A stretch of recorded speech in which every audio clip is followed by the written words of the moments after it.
Endtime prophecy and the revelation of Jesus Christ. The prophecies contained in the books of Daniel, Revelation, and the Gospels have many levels.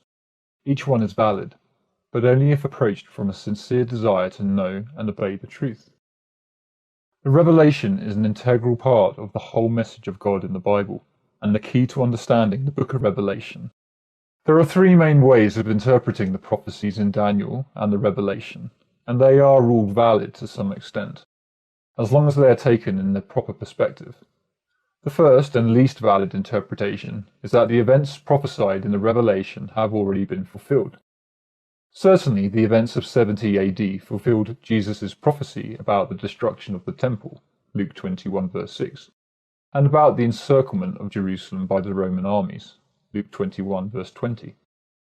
It is debatable whether there were great signs and earthquakes and distress at the time of the Roman conquest, but if you were a Jew in Jerusalem at the time, you could, no doubt, give a convincing argument that this was what Jesus was talking about.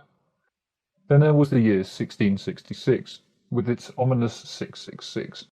It was the culmination of a time when an entire third of the Earth's population perished through the plague. London was destroyed in a cataclysmic fire, and many Christians from small communitarian sects were burned and persecuted as heretics by a tyrannical institutional church. All through the ages there have been religious groups proclaiming the end of the world and the time of the fulfillment of the prophecies.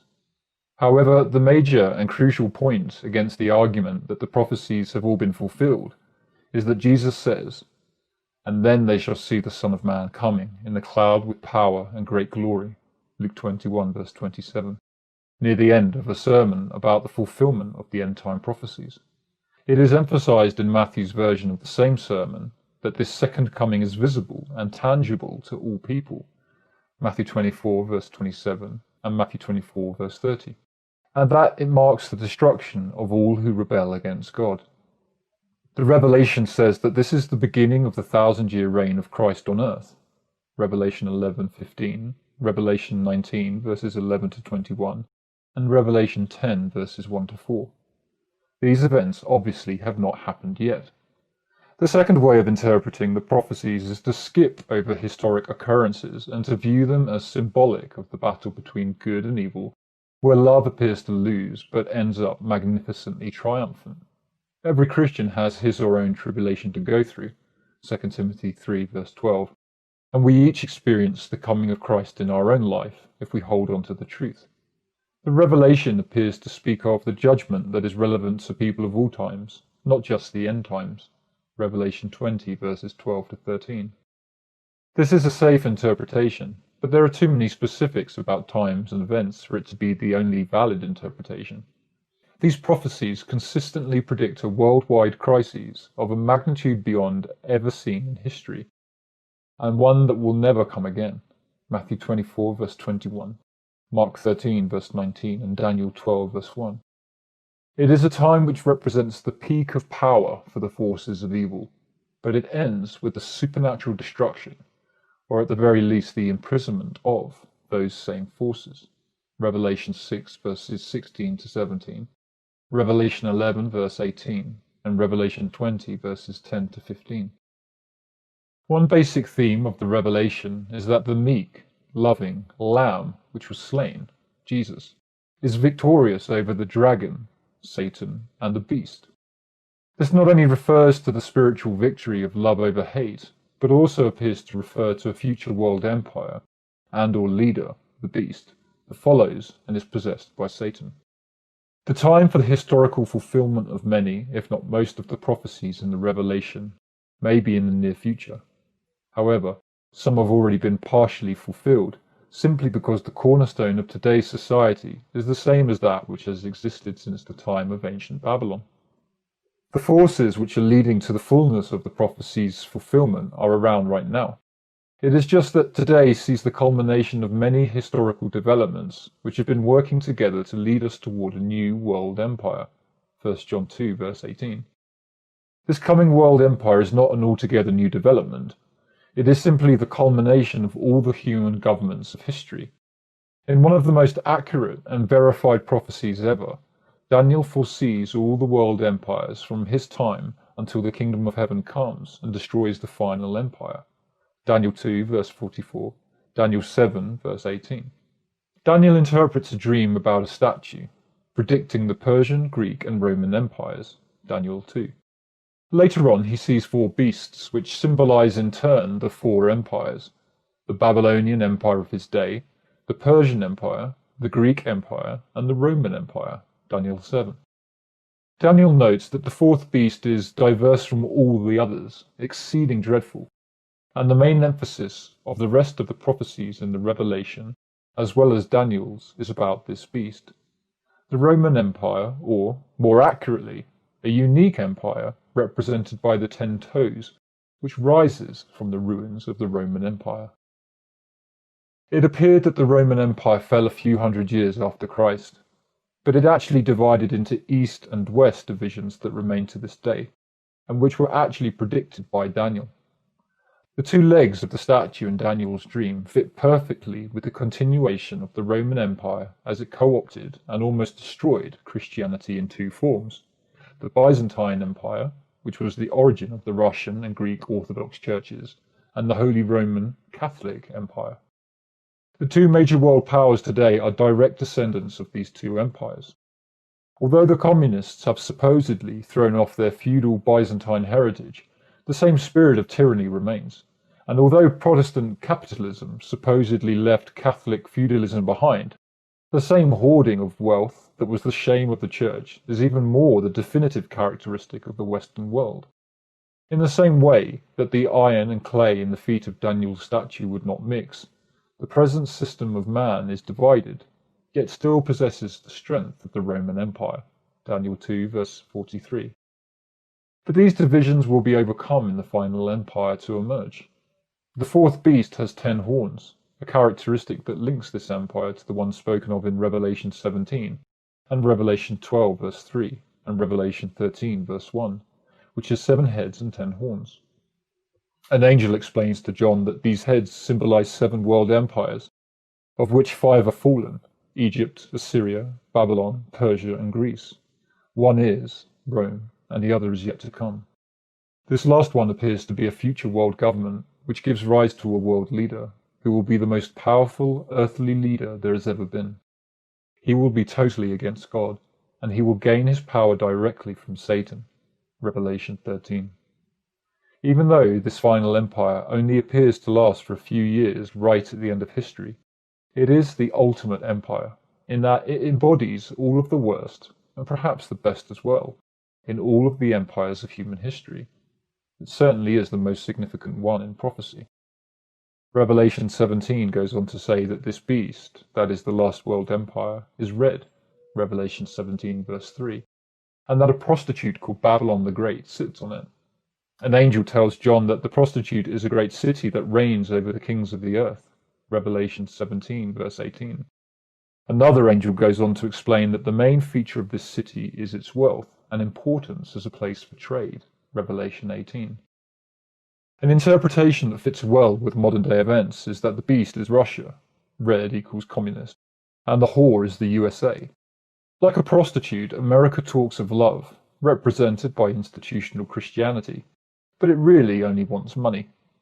Today, the United States has political and economic dominance over the entire world, but according to prophecy, the beast, the Soviet Union, will one day eat her flesh and burn her with fire, Revelation 17 verse 16. Then the Soviet Union, working in union with other nations, which will give it power to rule the world, will go on to become the fulfillment of the rest of the end-time prophecies about the final, terrible beast. Many of the things mentioned in the Revelation were simply impossible until less than 100 years ago. Who could have considered, even 200 years ago, that it would be possible for men to destroy the earth? Revelation 11, verse 18. But today we have grown accustomed to the threat of annihilation hanging over our heads through the threat of nuclear war. John hears about an army of 200 million people, Revelation 9, verse 16. This has only really become possible since post-Mao China. Nuclear strikes now make passages of destruction by fire sound more plausible. Revelation 8, verse 7 to 11, Revelation 16, verse 8, Revelation 18, verse 8 to 10. With 90% of the scientists that have ever lived being alive today, ours is certainly an age of many people running to and fro and knowledge being increased. This is another sign of the end, according to Daniel 12, verse 4. Only with today's worldwide telecommunications has it been possible for this prophecy to be fulfilled. The people and kindreds and tongues and nations shall see their dead bodies, referring to the two witnesses. Revelation 11, verse 9. There are some other interesting things occurring right now that could be signs that the time is coming closer.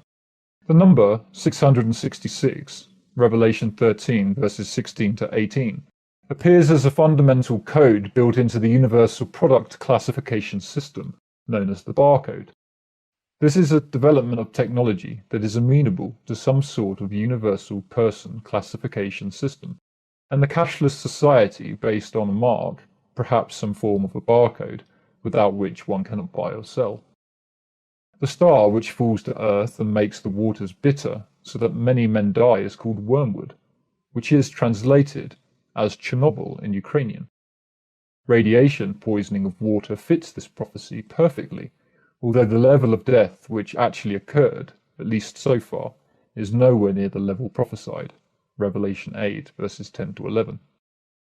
These occurrences are not total fulfillments of the prophecies, but their similarities are perhaps indications of what is to come. A pattern is certainly coming together, and as the time grows closer, the fullness of the prophecies will be revealed more and more. The statistics of population growth, energy consumption, non-renewable resource consumption, species extinction, desert expansion, arms production, environmental destruction and pollution show an exponential growth towards inevitable disaster. In fact, the longer there is no worldwide crisis to fix the problem, like widespread famine, war, or plague to cause death to a large proportion of the world's population, the greater the crisis will be when it comes. It is impossible to physically maintain the present exponential growth of both greed in the developed world and population in the developing world. Of course, there are more than enough resources for double the present population's needs, but the scenario presented here assumes that the world's systems will not change their basic attitudes, and it is a reasonable hypothesis in the light of history. It is even more reasonable if we observe that there was only one government system that was ever slightly in line with God. That was the ancient Jews. Yet their claim to being God's kingdom was lost with their rejection of the higher revelation of God's kingdom through Jesus Christ.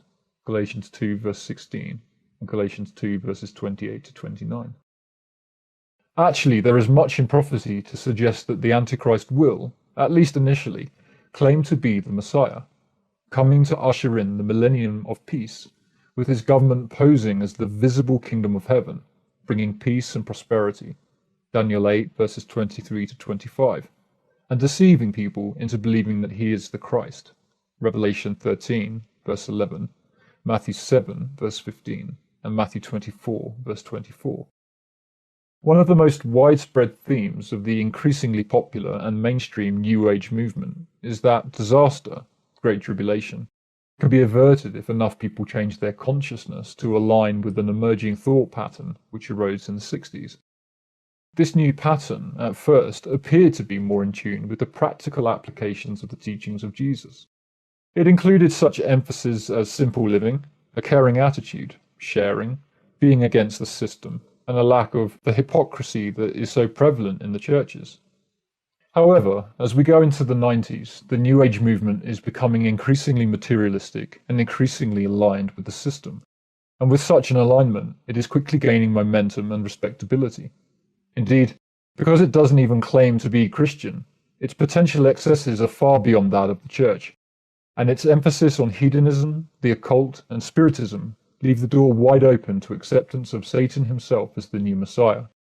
Its philosophy is a perfect vehicle for the Antichrist, through which he can claim to fulfill the misplaced hopes of a lukewarm population who want, at any cost, to avoid suffering. Perhaps Daniel hints at this when he says, "By peace he shall destroy many." Daniel 8, verse 25. The doctrine of avoiding suffering is contrary to the message of Christianity. Indeed, it is a fairy tale. Yet this doctrine is almost universal, not only with the New Age movement, but also with pre-tribulation rapture theorists. One thing in the prophecies is sure: everyone will suffer. The fundamental question is whether we shall suffer for obeying God or for disobeying God. If we choose to break ourselves on the rock of the teachings of Jesus, we pay now, and we suffer persecution for our decision. But even in this life, we will have spiritual comfort and deep satisfaction from being true to our conscience, and in the future we will have infinite eternal reward. God promises to correct us, often painfully, as an expression of his love. Revelation 3 verse 19, Hebrews 12 verses 4 to 11. If we choose to avoid suffering in the short term, we will pay much more later, and there will be no reward. In this case, the best we can hope for is a speedy annihilation, and we will probably suffer the unbearably torturous wrath of God with total despair and hopelessness. It ends with us being crushed to dust by the rock. Luke 20 verse 18, Revelation 14 verse 9 to 11, and Revelation 16. The doctrine of suffering and enduring is central to Christianity. Not only did Jesus provide the ultimate example of dying for love and God, but we are clearly taught to do the same. There is a fire that is coming. For the unbelieving, it is a fire of destruction. Matthew 13 verses 49 to 50, Revelation 16 verse 8. For the obedient, it is a fire of purification.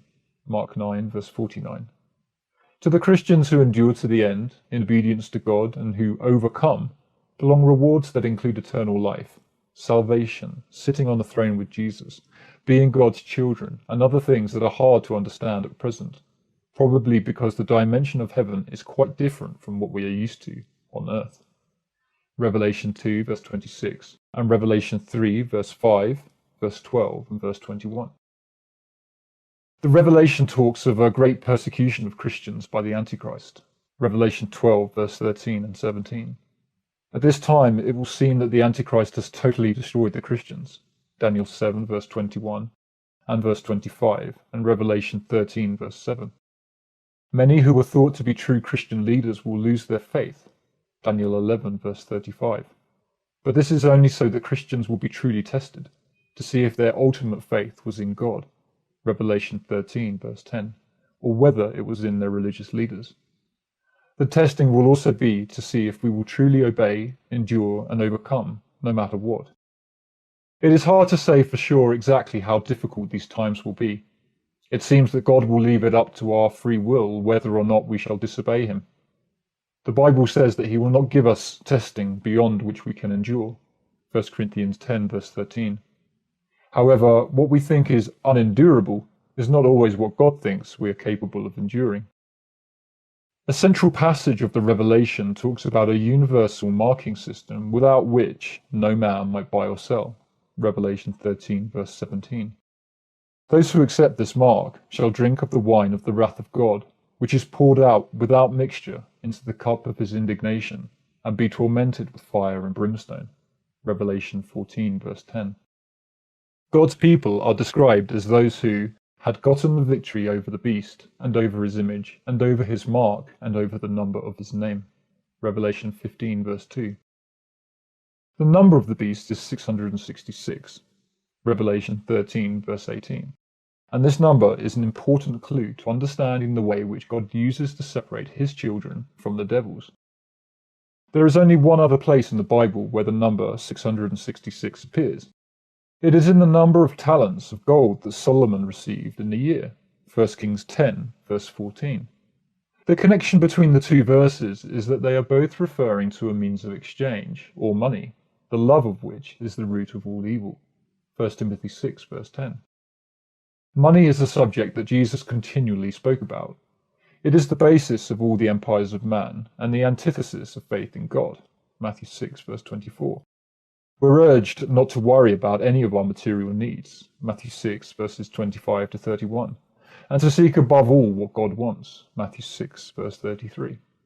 This is the solution to the puzzle of the book of Revelation, for it is by living by faith in God that we come out of Babylon, Revelation 18, verse 4, and it is by living by faith in God that we are able to refuse the mark of the beast.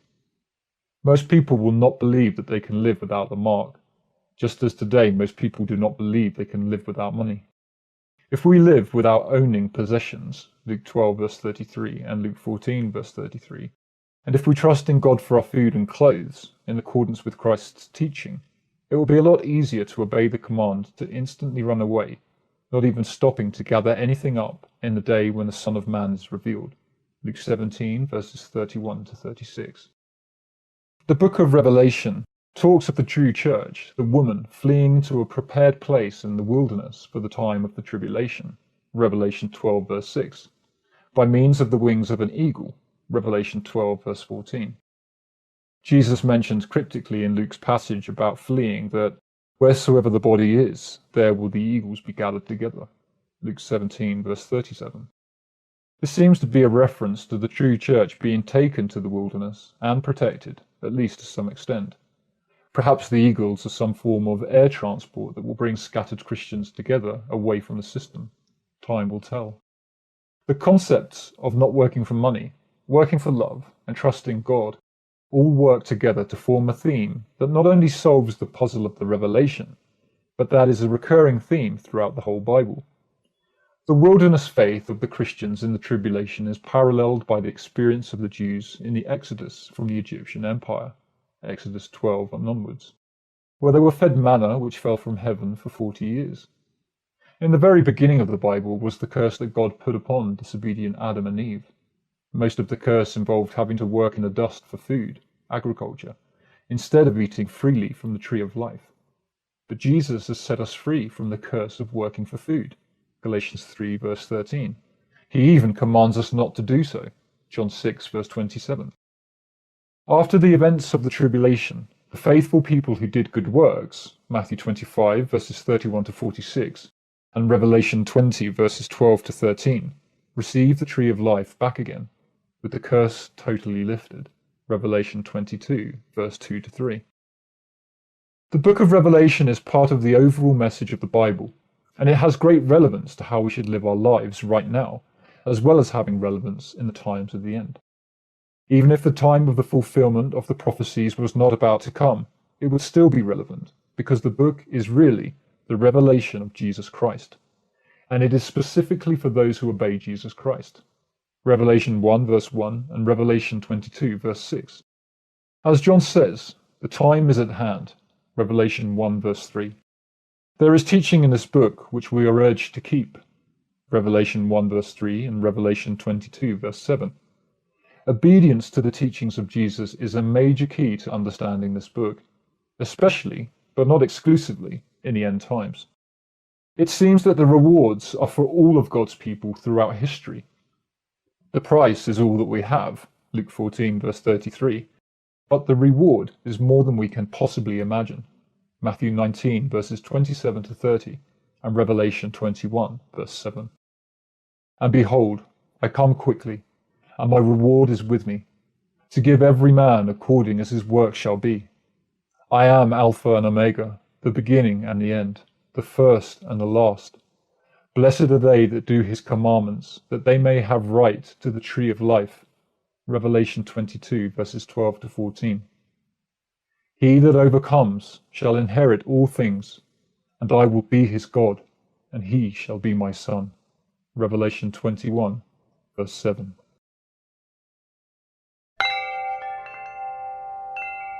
The Spirit of Prophecy. I fell at his feet to worship him, and he said unto me, See ye do it not. I am thy fellow servant, and of thy brethren that have the testimony of Jesus. Worship God, for the testimony of Jesus is the spirit of prophecy. Revelation 19 verse 10. The majority of sermons on the above passage of Scripture usually miss something. What the various preachers commonly do is use Jesus to support their interest in Bible prophecy. They take the phrase, the testimony of Jesus is the spirit of prophecy, and use it more or less to say, if you want to keep Jesus happy, study prophecy. And their studies of prophecy appear to be leading nowhere. Lots of dates and isolated events, but no consistent or overriding message. But of course, this is not what prophecy is all about, and it is not what the passage is saying. If we reverse it a bit, the message becomes clearer. The spirit of prophecy is the testimony of Jesus. In other words, the real reason for all prophecy is to lead people to a greater appreciation and understanding of Jesus. This verse from near the end of the Revelation is supported by the opening verse of the Revelation as well, which says that it is a revelation of Jesus Christ, Revelation 1 verse 1. Not a revelation of when the world is going to end, not a revelation of which church is the right church, not a revelation of what is going to appear in tomorrow's newspaper, although there may be snippets of all of these in there as well. But primarily, it is a revelation of Jesus Christ, or as the verse above says, it is a revelation of the testimony of Jesus. Now compare this with the most powerful testimony that the institutional church has ever produced with regard to Bible prophecy, the Left Behind series, which have been sold by the tens of millions around the world. The book rattles on and on and on, with high-tech adventures and romances, but precious little information about either Bible prophecy or about the testimony of Jesus. Still, if you are rich enough to be able to afford all of the books, selling for as much as $45 Australian apiece, and if you could melt down all of the biblical teaching that is contained in them, you might come up with one slim volume of information, which would include at least 20 identical sermons about Jesus dying for your sins and your need to accept him as your saviour. But is this the testimony of Jesus? It is true as far as it goes. Yes, Jesus did die for the sins of the world. But what is his testimony? What did he say? You will not find it in any of those 10 books. The Bible tells us to desire the sincere milk of the word, that you may grow thereby. 1 Peter 2 verse 2. But how many people want to dig deeply enough to uncover the real truth behind Scripture? It is easier to settle for the same insipid shallowness week after week and year after year, perhaps with a few thrills thrown in from time to time, as happens with the fiction thrillers in the Left Behind series, than to face up to the true spirit of what the Bible is saying. And we hasten to point out that the real truth is not some far-out esoteric revelation either. It is right there in clear black and white, when we are willing to simply open our eyes and see it. What is the testimony of Jesus, and how does it relate to Bible prophecy? Few people would argue with the fact that the testimony of Jesus is a testimony of love. He said that the greatest commandment is to love God with all of our heart and to love our neighbours as we love ourselves. He told his followers to turn the other cheek and to love their enemies. Then he practiced what he preached, when he suffered a cruel execution at the hands of his enemies, without once hitting back. And how does that testimony come out of Bible prophecy? The Revelation teaches that there are any number of man-made empires in the world, all of which live by the sword. One by one they are toppled by bigger and stronger military powers, but each one becomes worse than the one before. Yet the Revelation also teaches that the Lamb that was slain will conquer them all through a radically different approach. This approach is symbolized by a cross, and not by a sword or a gun. His kingdom is a kingdom of love, a kingdom without the carnal weapons of the world. It does not take a seminary student to see that this powerful lesson is broadcast from beginning to end, both in the Revelation and in the Gospels. But where is it in the Left Behind series? And where is it in the preaching of others who claim to be experts in Bible prophecy? Experts they may be in the eyes of the world, or at least in the eyes of their individual denominations, but they are imbeciles when it comes to discerning the real spirit of prophecy, which is the testimony of Jesus. The Revelation also deals with the mark of the beast, without which people will not be able to buy or sell. This seems eminently consistent with the idea that the love of money is the root of all evil, and that God wants people who will serve him in preference to mammon. That message appears on almost every page of the Gospels, but that, too, is not being preached in the churches today.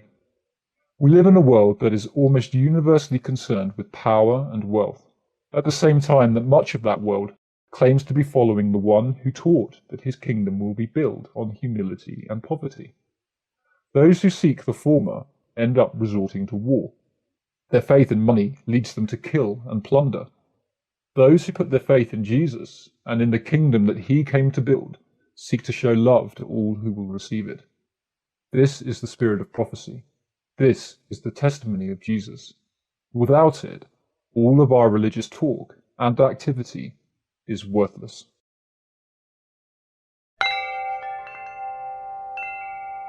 Thy kingdom come. As people with a serious concern for the welfare of this planet, the return of Christ offers us hope. Earth at the moment has a jinx on it. The best laws, best political systems, and best technology still go haywire, and the end result is greater suffering, increased corruption, and bigger and better wars. As we understand it, the creator of this planet has told us, through Jesus Christ, how the perfect government should operate. He calls on us to practice these principles in our own lives, but assures us that the same world that killed Jesus for his beliefs will eventually kill us. In other words, we have been given all the necessary theory, but not the means to put it into practice on a large scale. This dilemma is part of an ingenious recruiting system for the leaders of the new world. Only those who believe in honesty, faith, and love, enough to die for those beliefs, will be suitable leaders in the new world order. Political expediency, economic pragmatism, and moral compromise are the stuff from which successful systems are made, but they are also the seeds from which their corruption grows. So our coming leader is seeking an army of people who will not cheat on fundamental principles for the sake of political success. The second coming of Christ means, among other things, the lifting of the jinx, the turning of some cosmic switch, which will finally let good triumph over evil on a grand and everlasting scale. As we understand it, Jesus will, after his return, live on and reign over earth. He will appoint some of us as rulers over specific geographical areas. The people we lead will not be angels. They will be ordinary people with ordinary problems. It will be our job to teach them how to work together in harmony for the good of all mankind, and we will succeed. We will literally create heaven on earth. But we will only succeed because our leader has the ability to stop the flow of outside evil influences, that is, the devil. Our task as world leaders will be difficult, but it will no longer be a losing battle. We leaders will have the added advantage that we will never die. The entire human race has an instinctive longing for a world where good triumphs over evil. But plan after plan for the salvation of the human race has resulted in failure. Each new system offers promises of the longed-for utopia.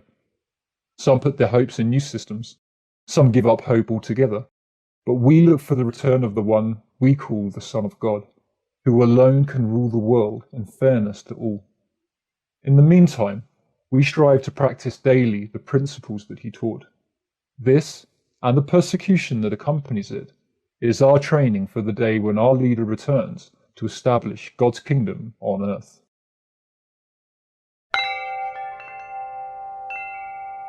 Signs of the times. War and peace. Wars are the most common proof given that the end of the world is near, yet they are mentioned specifically by Christ as proof that the end has not come.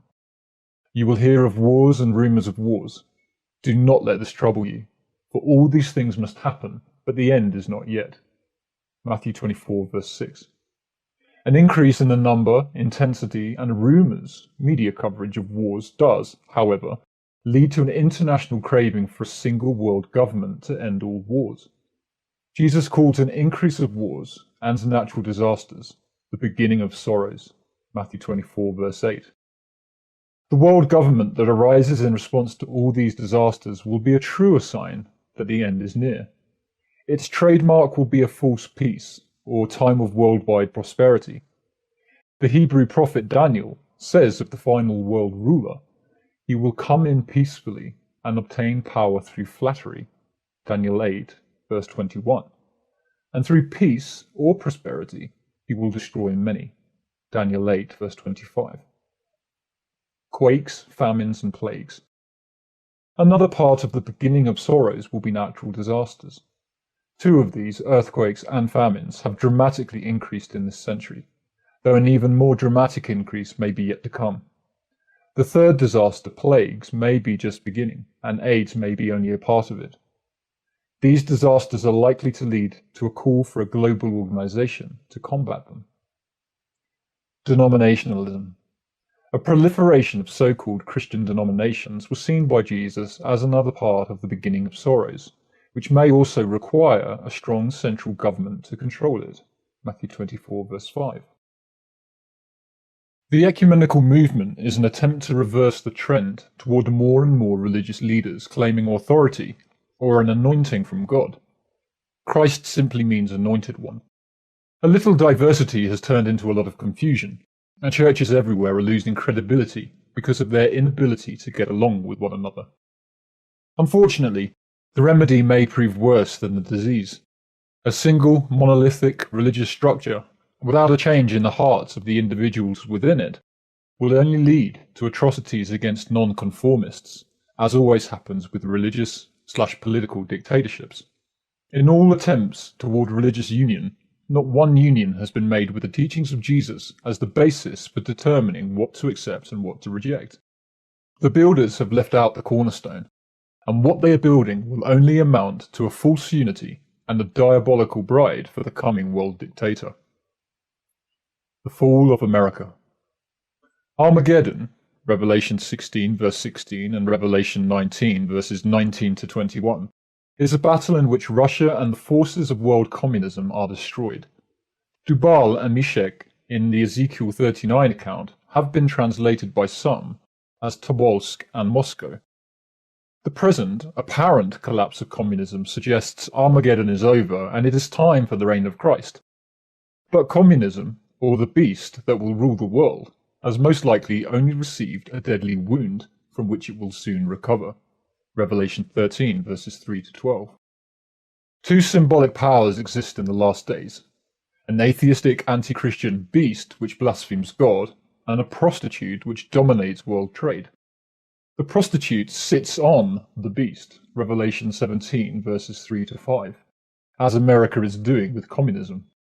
But with the help of 10 other kings, the beast turns on the prostitute and destroys her with fire, Revelation 17 verses 16 to 17. The businessmen and shipping companies of the world will mourn the fall of capitalism in 1 hour, Revelation 18. World communism. The fall of America clears the way for a popular world government.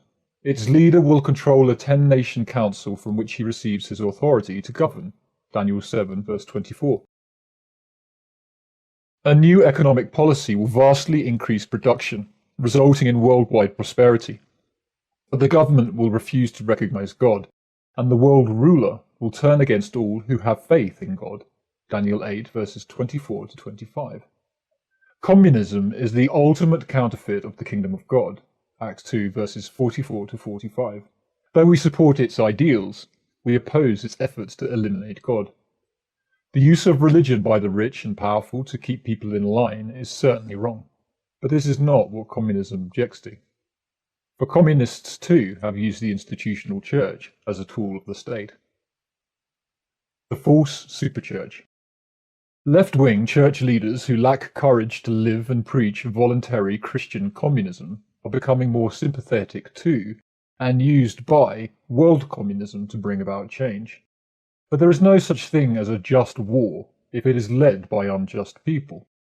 Only God himself is entitled to destroy life, and that is why human governments always seek the support of churches to justify their wars. The New World Order will be no exception.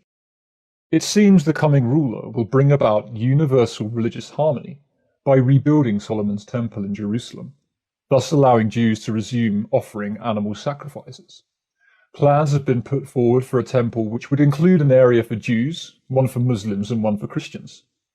Passages in Daniel indicate that it will take just over 7 months to rebuild this temple, and that from its completion there will be less than 6.5 years left until Jesus returns.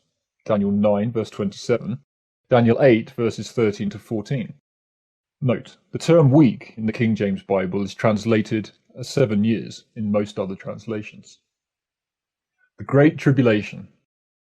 The period of religious tolerance and harmony under the one world government will be short-lived. The Revelation depicts a period of great trouble, heralded by 7 trumpets, Revelation chapter 8 and chapter 9. Jesus called it the Great Tribulation, and he said he would return immediately after it, Matthew 24 verses 16 to 17. Paul said Jesus would return at the sound of the 7th trumpet, 1 Corinthians 15 verses 51 to 53, and 1 Thessalonians 4 verses 16 to 17. The first 6 trumpets describe a global catastrophe which burns a third of the ships and kills a third of the animal life in the oceans. It tells of a star hitting the earth, the sky being darkened, and great hailstorms over much of the earth. Hailstorms and darkness are consistent with widespread fires, filling the sky with smoke and repeatedly forcing condensation far up into the atmosphere, where it would freeze and refreeze into giant hailstones. It is possible that the star, a giant meteor or deadly satellite, will be what causes the fires and sea deaths, maybe from tidal waves and radioactivity as well. These disasters trigger off a global persecution of Christians by the world dictator, who will take over the temple in Jerusalem and cause the Jewish sacrifices to cease. Matthew 24, verses 15 to 22, Daniel 11, verse 31, and Daniel 12, verse 11. It may be that the dictator will blame Christians for the disasters. It will not be hard to convince the world that we did it, if we have been predicting for years that it would happen. There will be great confusion amongst the masses of churchgoers who have been told that they would never have to go through this period. 1 Thessalonians 5, verses 3 to 4, 2 Thessalonians 2, verses 3 to 4. Many will be killed. Daniel 7, verses 21 to 25. Because they have not learned to hear God's voice above the clamour of religion. Matthew 24, verses 24 to 28.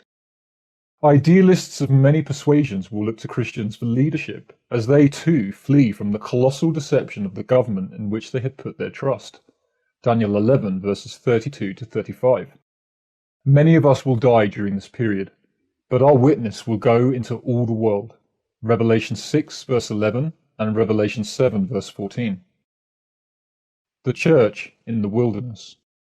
When the sacrifices cease, Christians around the world, referred to in the Revelation as the bride of Christ, will be instructed by God to flee to secret hideouts which God has prepared for us.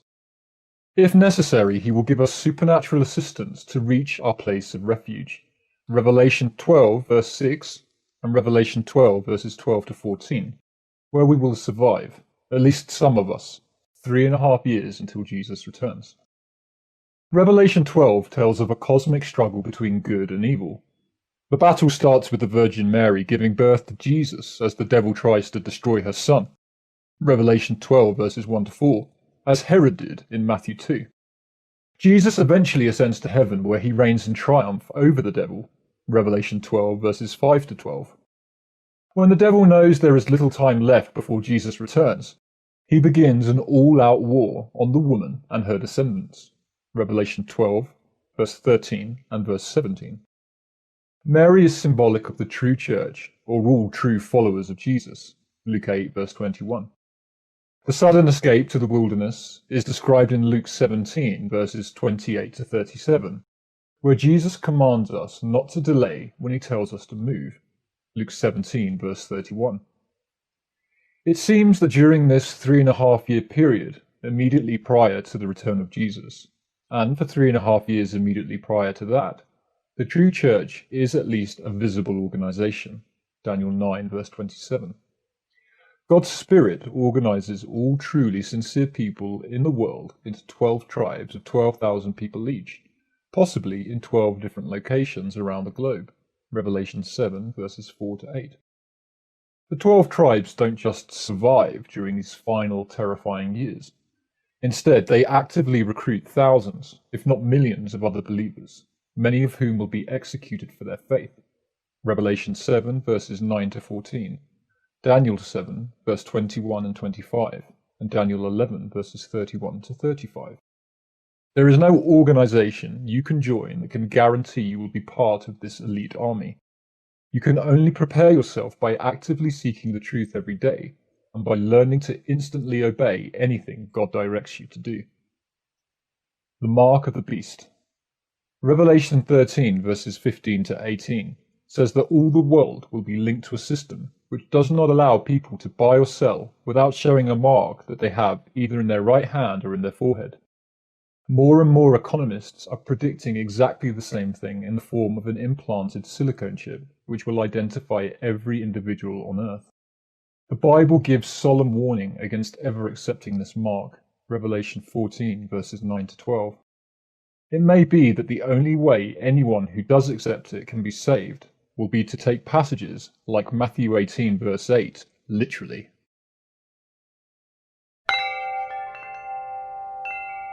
The Mark of the Beast. The last book of the Bible is called the Revelation by Protestants and the Apocalypse by Catholics. It is a poetic description of the battle between good and evil, using numerous symbols and creatures to illustrate its message. Parts of the book deal specifically with the period near the end of history, when Jesus Christ is supposed to return to earth and fight a great battle with evil, commonly known as the Battle of Armageddon. Over the centuries, millions of people have been intrigued by the Revelation, particularly as they have tried to use it to decipher exact dates for when these events will take place. Whole denominations have been formed on the basis of a particular interpretation, most notably Jehovah's Witnesses, Seventh-day Adventists, and Christadelphians. Such denominations have generally been regarded as cults, outside the mainstream of Christianity, and their predictions have almost all proven to be incorrect. As a consequence, the apocalypse itself has fallen into disrepute. Some priests and ministers openly admonish their congregations not to even read it.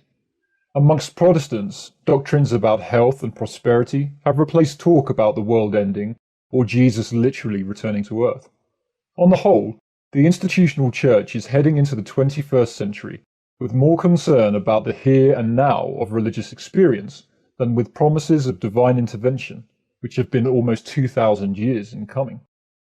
Yet interest in the Revelation continues, sometimes in the strangest places.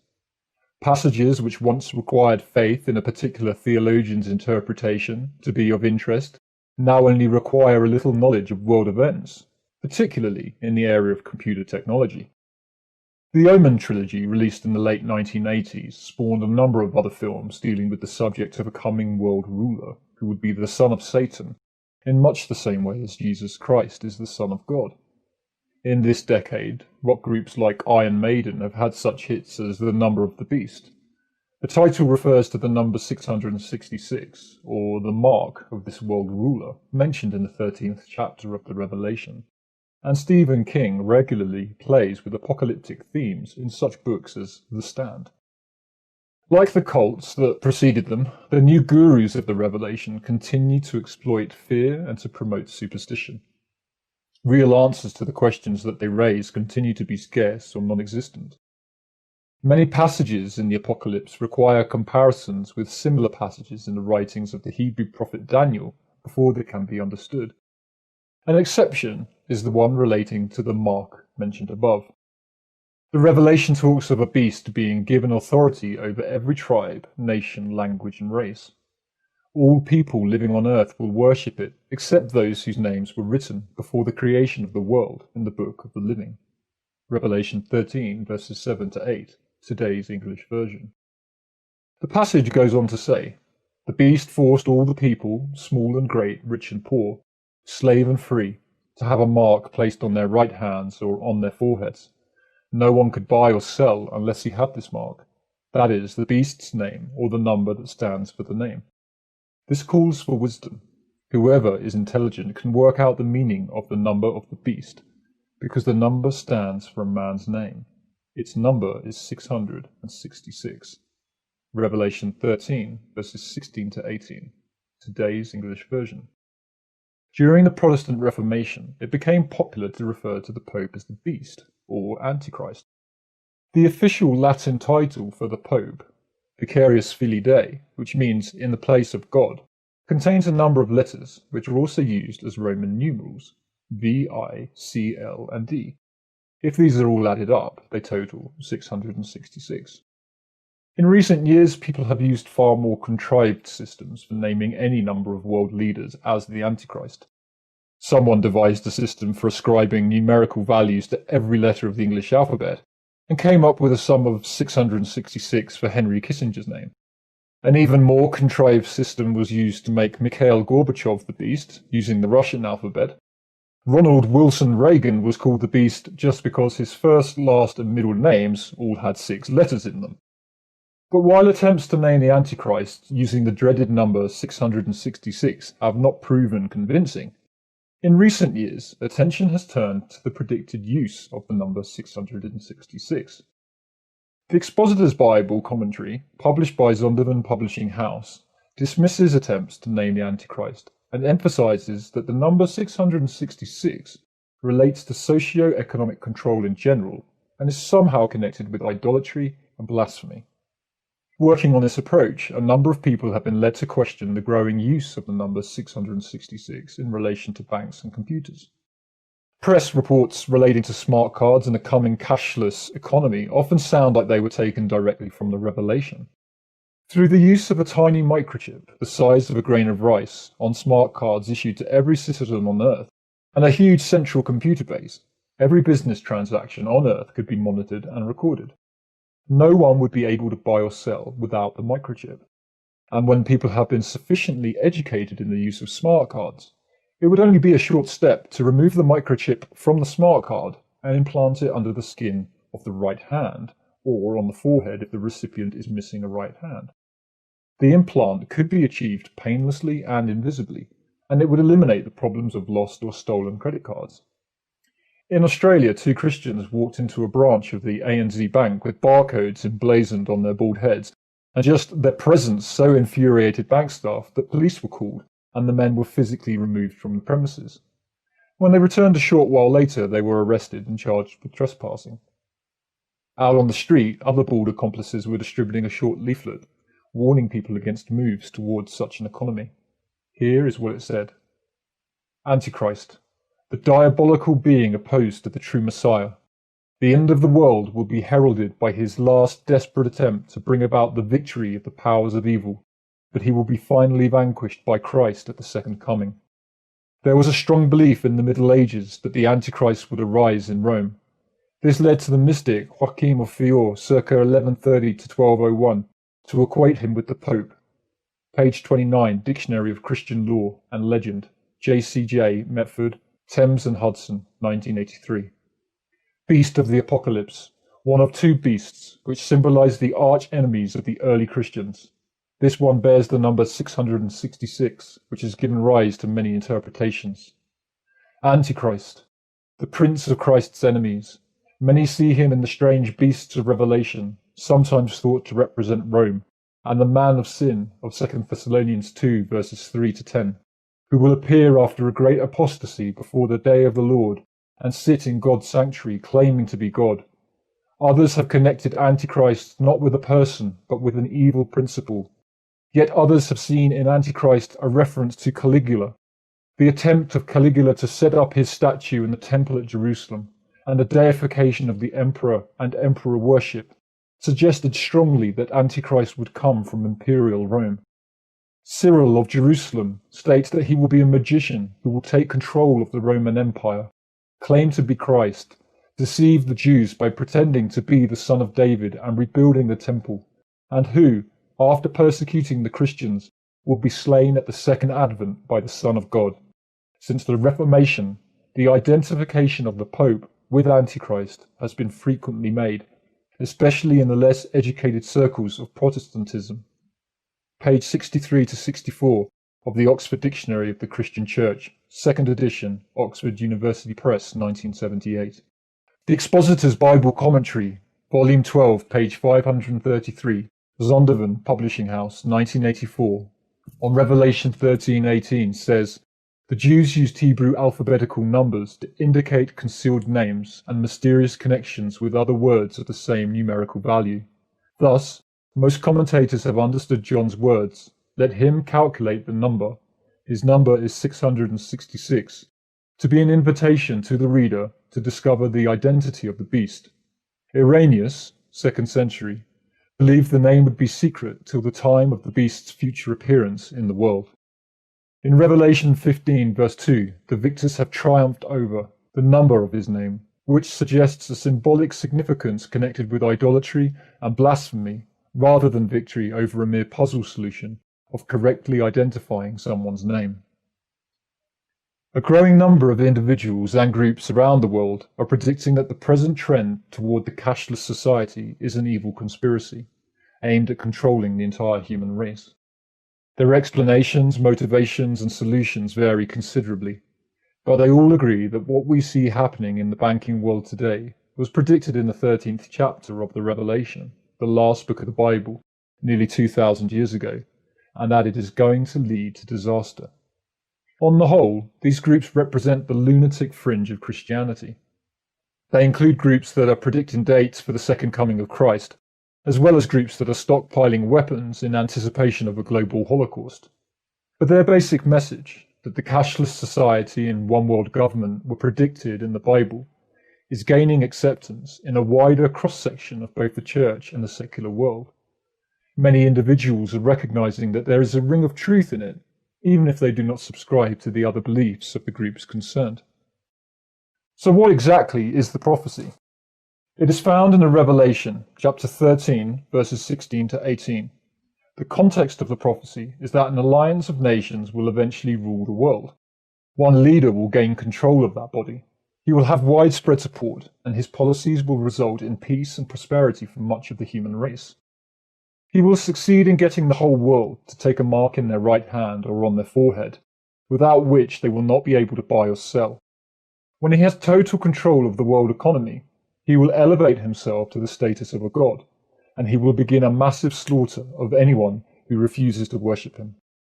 More people will be killed in this purge than at any previous time in Earth's history. Matthew 24, verses 21 to 22. This ruler is called the Beast. He is no mere human. He is the son of the devil in much the same way that Jesus Christ is the Son of God. The Bible warns that anyone who takes the mark of the beast will receive the full strength of God's wrath. Revelation 14, verses 9 to 11. It is tempting when writing about the mark of the beast to make predictions with regard to the present worldwide move towards the cashless society. There is almost certainly a connection between the two. But we're not really prophesying when we do that, so much as we are interpreting prophecy in the light of the daily newspaper. And when we make a mistake or exaggerate or assume things are going to move along more rapidly than they actually do, it all gets used against us, and the result is that the original prophecy loses credibility. If a prophecy is genuine, it should become overwhelmingly clear as it actually comes to pass. Prior to that time, there may be a great many clues or signs of the times, but none of these clues is conclusive in itself. The computer barcode, for example, which now appears on almost everything you buy at the shop, features 3 pairs of lines, at each end and in the middle, which are slightly longer than the other lines. These 3 pairs of lines are the same on all products which use that particular system, and the most popular system uses the line symbols for the number 6 in each of these 3 places, giving rise to the suggestion that this is the notorious 666 mentioned in Revelation 13, verse 18, as the number of the beast. But if the 666 pattern was dropped from the barcode system, it would not make the prophecy false. It would only make that interpretation incorrect. The original bank card symbol was 3 sixes, 1 red, 1 orange, and 1 yellow, inside each other, but that has given way to other cards which do not appear to use sixes. Another Christian suffered embarrassment when he printed an article based on a report in the March 1984 Australian Bank Employees News Bulletin, which said that an experiment had begun in Sweden involving special marks on the hand or forehead of 6,000 people. The report said that the mark would be used for all business transactions made by those people. When he contacted the Bank Employers Union about it after his article came out, he was told that the article in their newsletter had been an April Fool's joke. Yet the nagging question under all of this is why the banks, or the bank employees, feel it is necessary to pull such pranks, or to keep using the forbidden number 666. Is it all part of a plan to mix ridicule with schemes to test the public's reaction to such an idea? What sounded like a joke in 1984 is being treated much more seriously by the banks, the media, and the public now. Yet those who predicted it are still being depicted as deluded fanatics with wild imaginations. This does not seem fair. The world has made a big fuss over prophecies of people like Nostradamus and Jean Dixon, who have been wrong in their predictions far more often than they have been correct. But here is a very clear and objective prophecy which has been understood and anticipated for almost 2,000 years. It is very close to coming true in our own lifetime. It carries with it some powerful warnings for the entire human race. So why shouldn't we be doing some serious talking about what it could mean for us as a race and as individuals if we overlook the warnings associated with the prophecy? Is that too much to ask?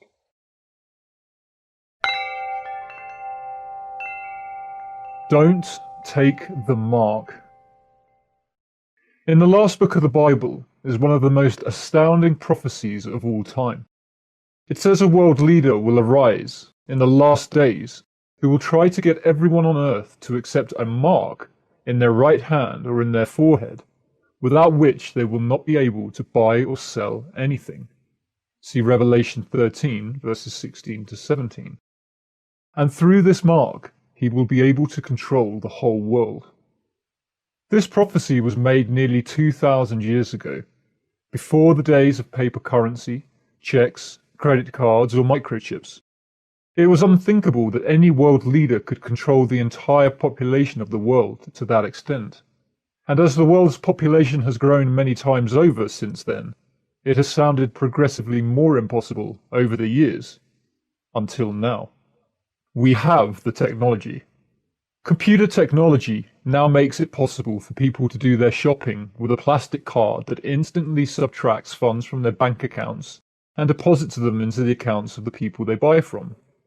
A tiny microchip the size of a grain of rice on these smart cards can record every transaction, as well as holding a huge file of information on the person making the transaction, including medical history, police records, address, birth date, etc. The technology is also available to implant the microchip under the skin on each person's hand, thus eliminating the possibility that the card could be lost or stolen. The arguments in favor of implementing such technology are overwhelming. It would do everything from wiping out the drug trade, which always deals in cash, to simplifying banking.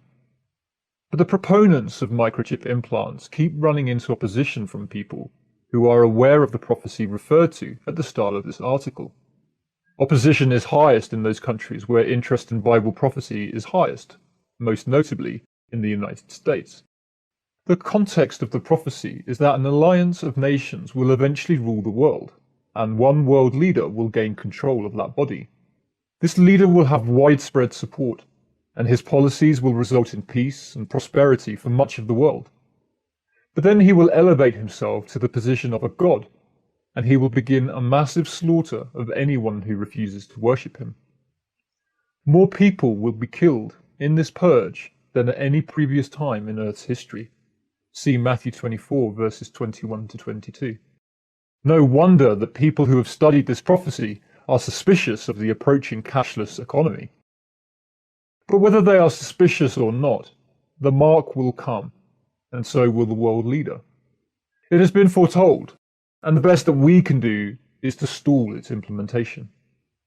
But there is an even more surprising prediction, and that is a great many of the very people who are warning the world about this dictator will one day accept the mark themselves. This will be explained more later, but first, although there are minor disagreements about end-time prophecies, there is a great deal of agreement with regard to the mark.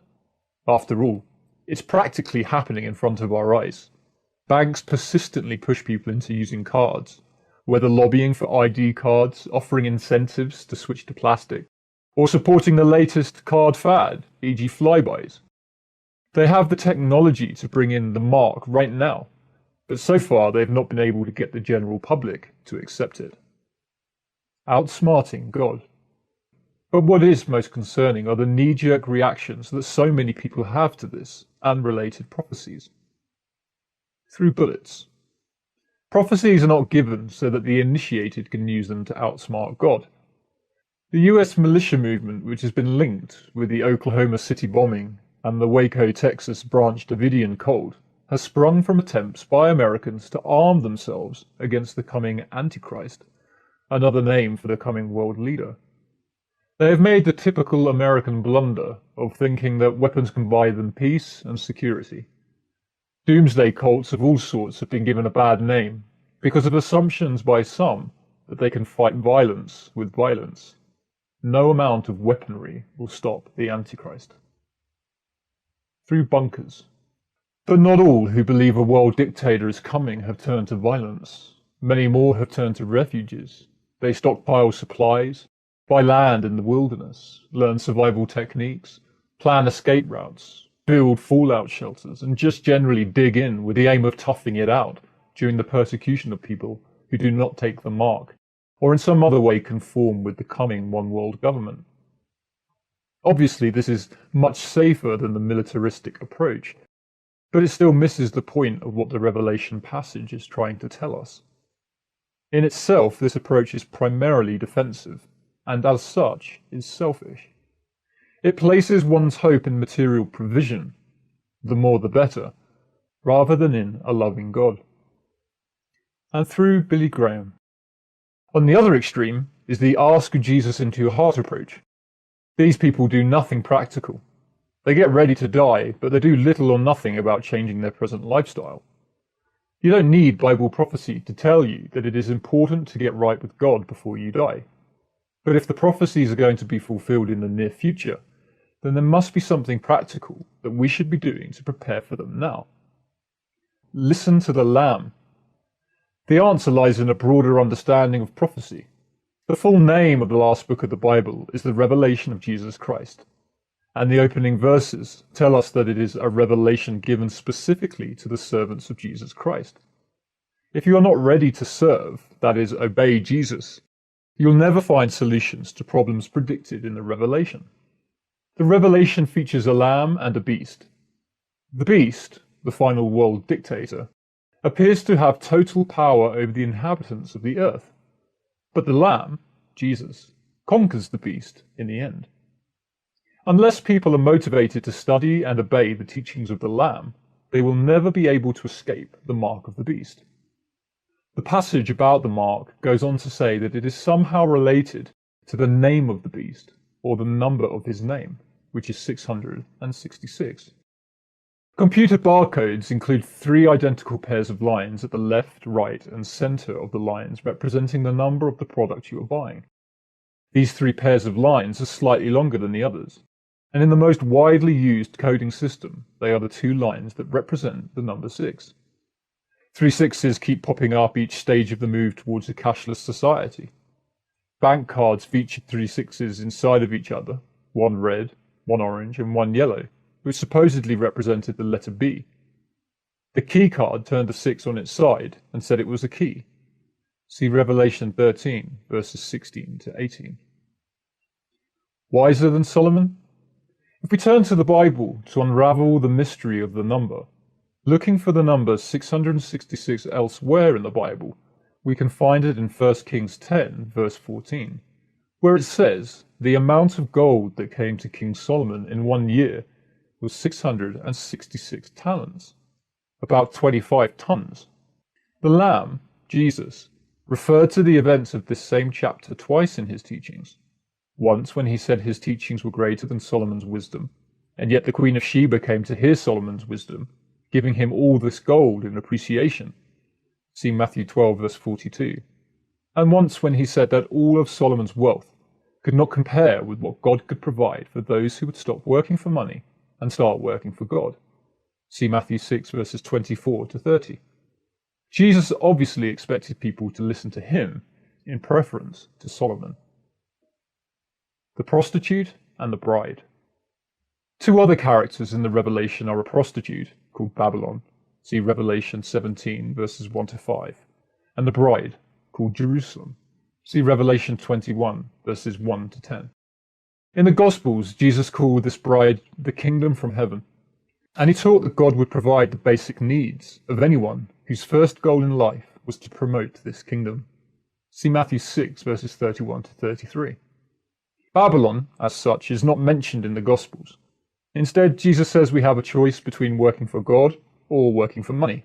See Matthew 6, verse 24. He says to give God what belongs to God and give Caesar what belongs to Caesar. See Matthew 22, verses 19 to 21. And suggests that money is all that Caesar has been able to create, whereas real wealth comes from his Father. He says that God's children owe the Caesars of the world nothing. See Matthew 17, verses 24 to 26. The greatest achievement of the Babylonian Empire was the invention of money. Throughout the centuries, the spirit of Babylon has developed new ways to make it easier for the world's Solomons to move their tons of gold around. The electronic mark spoken of in the Revelation is just a consummation of it all. So what do we do? The response to the warnings of the Revelation are quite simple. We start obeying Jesus by learning to live by faith right now, working for God rather than working for money. St. John said, "You have heard that the Antichrist will come, but even now there are many Antichrists." 1 John 2, verse 18. And just as we have heard that the mark will come, even now there are many marks. What does Germany call its money? If we continue to put our faith in money and to work for it, we play right into the hands of the Antichrist. We can say we will refuse to take the final mark when it comes, but we will almost certainly use the same excuses for taking it then as we use for disobeying everything else that Jesus said about money now. Revelation 7, verses 3 to 8, says that God's people also have a mark, and Jesus refers to this in John 6, verse 27, when he says, "Do not work for the food that perishes." Jesus says our refusal to worry about material needs will set us apart from the rest of the world. See Matthew 6, verses 31 to 33. But the churches say, we would starve if we took that literally. Jesus says, sell what you own and give to the poor. See Luke 12, verse 33. And they say, he will forgive us if we don't follow that rule. Jesus says, if you don't forsake everything you own, you cannot be one of my followers. See Luke 14, verse 33. And the churches say, times have changed. It won't work in today's world. Jesus says, teach others to obey all that I have said. Matthew 28, verses 19 to 20. And they say, nobody else is doing it, so why should we? So, when he says, whoever receives the mark will feel the full strength of God's wrath, Revelation 14, verses 9 to 11, those who boast now that they will never take it will say, oh, we got away with disobeying everything else Jesus said. Why not ignore this one too? In conclusion, to sum it up, there's going to be a world government, and it's going to bring in a universal mark that will greatly improve the efficiency of banking, law enforcement, immigration, and related fields. Eventually, the government will turn nasty and will execute literally millions of people. But that could be a long way down the track. In the meantime, this new government and the new economic system it institutes is going to be a massive improvement on anything we have at the moment. No matter what anyone does to protest against the mark, it will still come. Practically everyone will accept it, and you will almost certainly be one of those who does.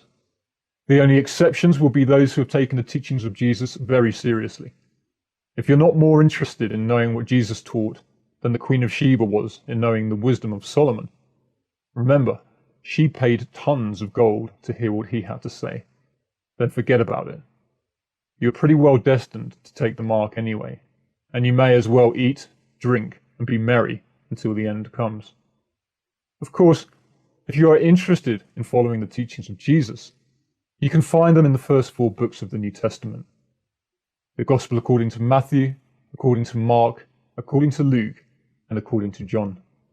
Study them and obey them like your eternal life depends on it, because it does.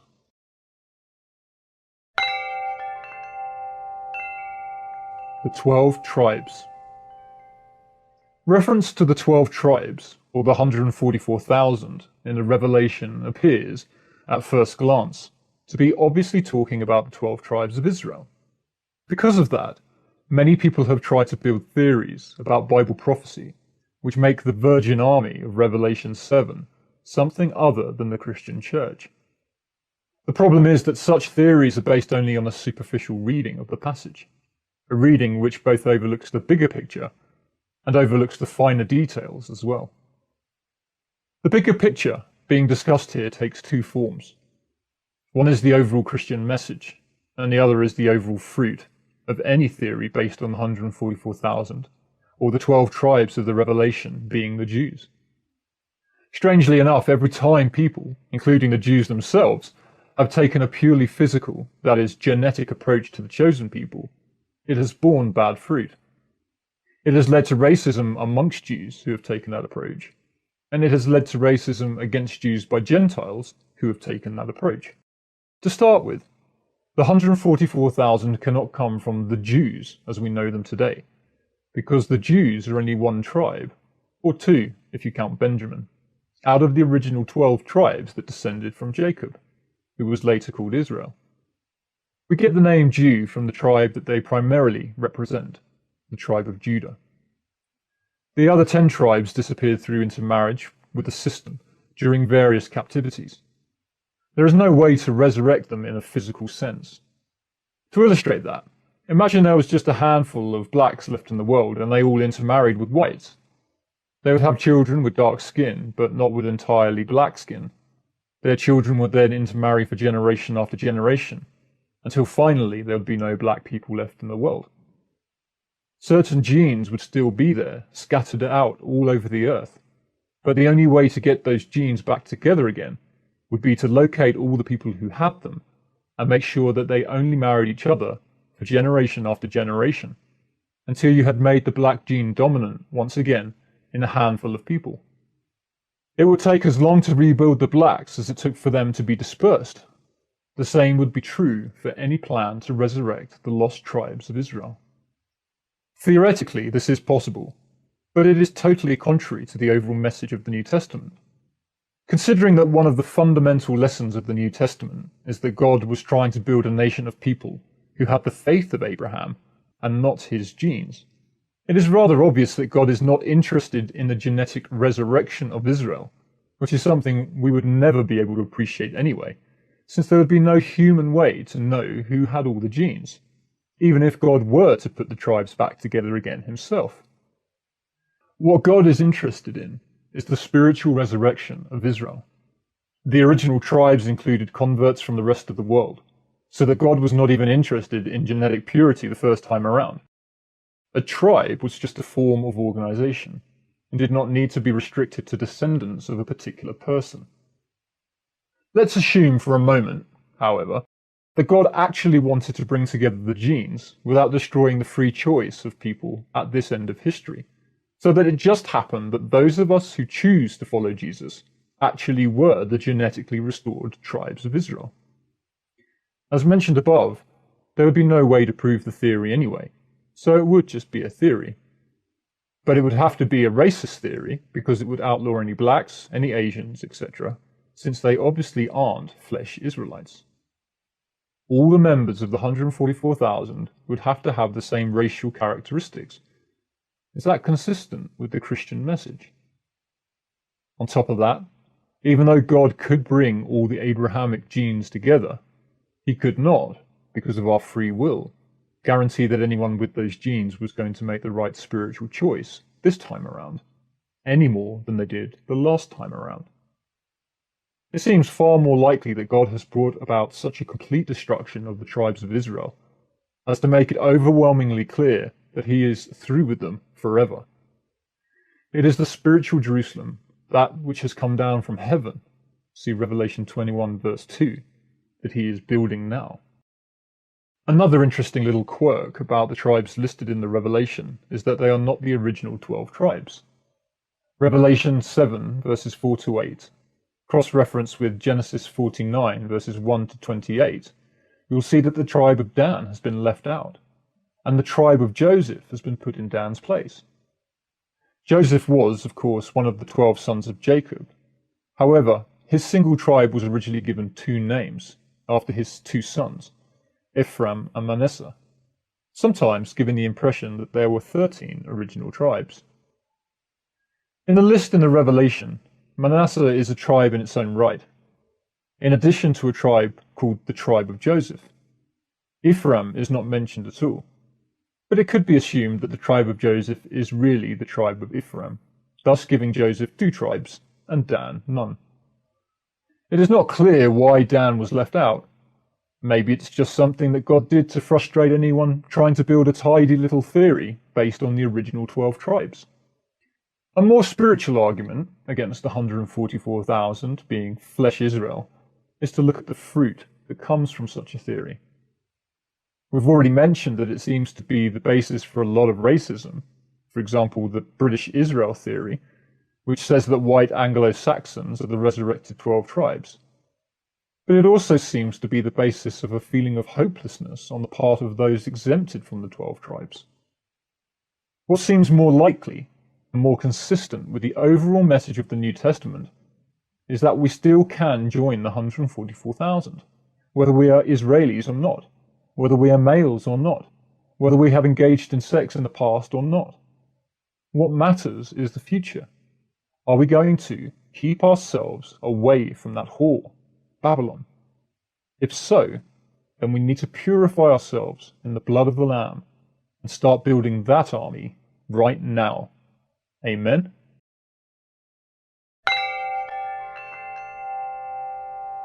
Forsaking your spouse for Christ. The following article contains some serious considerations about the makeup of the army of the 144,000 virgins that is discussed in the 7th chapter of the Revelation. The 7th chapter of the Revelation, about the army of 144,000 people, has, like so much of the Revelation, been ignored by most Christians on the basis that it could be misinterpreted by fanatics to make them think they are part of the army and others are not. How silly! Much the same could happen to many other parts of the Bible as well, and we would not just avoid the subject for that reason. At the very least, we need to take more seriously the lessons which are implied in the overall passage, since they probably will relate to us at some time in the future. We shouldn't just tear that chapter out of the Bible because it may be misunderstood. What lessons are these? For the purpose of this article, we're going to look specifically at the fact that these 144,000 people are described as virgins, which were not defiled with women. Quite apart from the Virgin Army references, there are much clearer passages in other parts of the Bible about our need to forsake our spouses and children, including any potential future spouses and children, for God. Rushing into marriage without any thought of celibacy as an option makes it easier to later fall away from literal obedience to just about anything else that Jesus taught as well.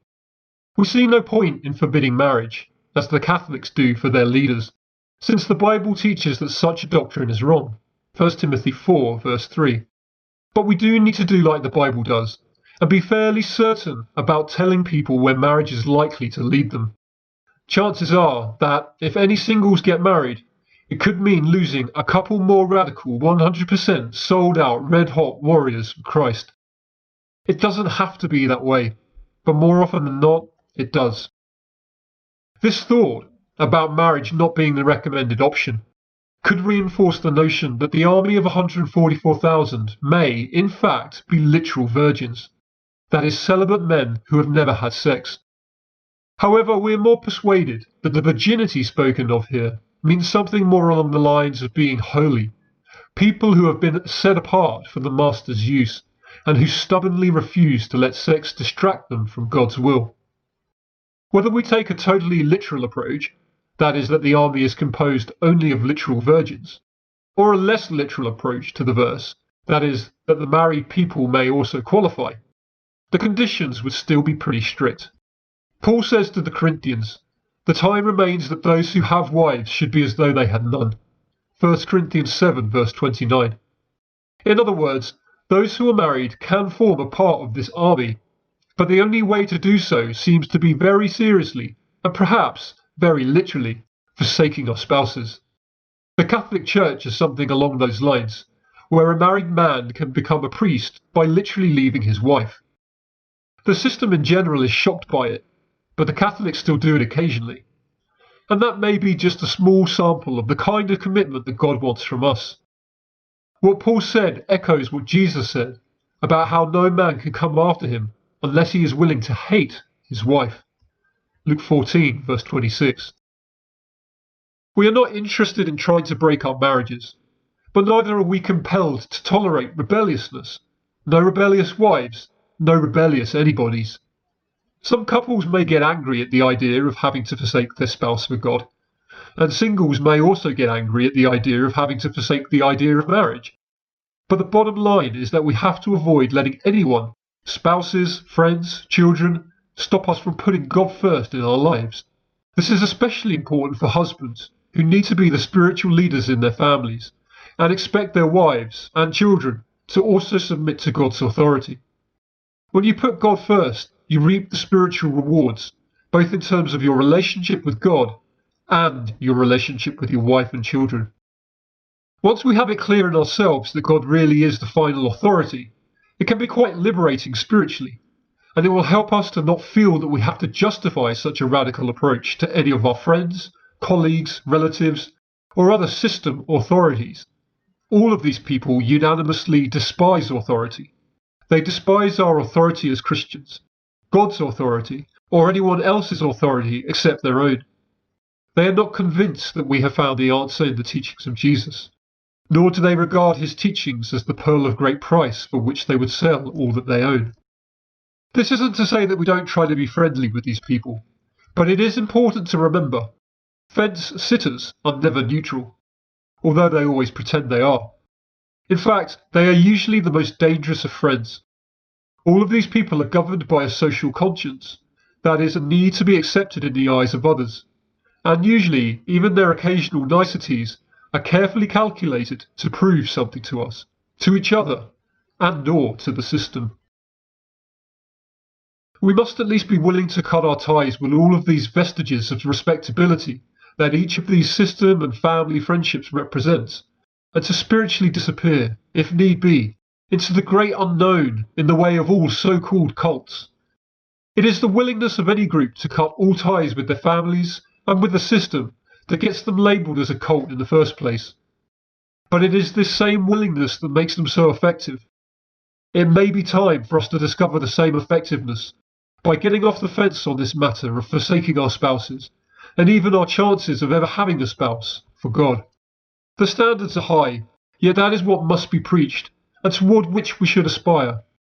It is only the grace of God that may allow some of us to be part of the Virgin Army, but his grace will only be made available to those of us who are prepared to acknowledge what the standards should be, and those standards include forsaking spouses and children for Christ, to whatever extent he chooses. We must not let ourselves be bullied or mollycoddled into compromising. If forsaking spouses and children is the standard, then so be it. If we understand that this concept of being virgins and being separate from women is part of a direction on a continuum, and something that spiritually reflects every area of our life, then we should be teaching it and doing all we can to start practicing it now. We, sons and daughters of God, need to be totally sold out to God the Father, so that no beguiling spirit, nor spirit of Eve, can come between us and him. Those that are married, for example, should be as though they were not in this regard, submitting their marriage relationship to the will and direction of God in all aspects. Those that are not married should be striving to develop and maintain a vision for celibacy, and again, learning to discipline their own will to submit to the will and direction of God. On a practical front, such a doctrine becomes less burdensome when we can recognize the legitimacy of masturbation. That's a vital key that has been left out by almost everyone who teaches celibacy. Because it has been left out, sexual hypocrisy and perversion has resulted. Note, even the anti-masturbation teaching seems to be a product of the Jezebel influence in the churches, where mothers tend to be the ones who have dictated what is right and wrong for their sons, rather than their fathers. By accepting masturbation, a man could probably more easily accept being separated from his wife for Christ. Being a virgin does not mean that a person is asexual, that is, that he does not experience sexual desire. But by practicing masturbation, it means that a person's sexual needs do not dictate their lifestyle. Sexual needs are like other biological needs, that is, just biological. We can't stop going to the toilet for God, but we can agree not to do so in public, for example, without feeling that it is an impossible ethic to follow. And the same is true of sex. Ejaculation is a biological need, but a man can agree to not engage in illegitimate sex and agree that it will not compromise his role as spiritual leader in his family. So what about singles who want to marry? It cannot be forbidden for them to marry, according to 1 Timothy 4 verses 1 to 4, but it is almost a promise that such will have problems in the flesh, 1 Corinthians 7 verse 28, that they could not have imagined or prepared for, and that will test their single-mindedness in ways that celibacy does not. Like Paul, we would want to be able to spare you that. If you wish to grow quite literally toward the vision of being part of the Virgin Army, it means not being afraid of appearing to be cultish. Such fears just end up tying your hands spiritually. Don't be controlled by the spirit of Jezebel, which, for married couples, usually appears in the form of our spouses. It can also be said that the same situation exists throughout all the churches, where there is hardly a leader anywhere who has control over his own family. The sin isn't that they are married, but that in the important spiritual decisions that these husbands must make, they are defiled by women, that is, by their emotional dependence on their wives. Because they feel that they cannot live without their wives, or their children, they become wimps for God. Under such conditions, they cannot do anything but teach that rebellious wives must be tolerated by them and by everyone else in their spiritual community. This is not about hating women, but the devil is always going to take the one you love most and do what he can to use that person to pull you away from God. This should not be tolerated. It is inevitable that when people get married, certain problems arise. It is imperative that the husband, in particular, insist that his wife be brought into line, and that he keeps himself in line too.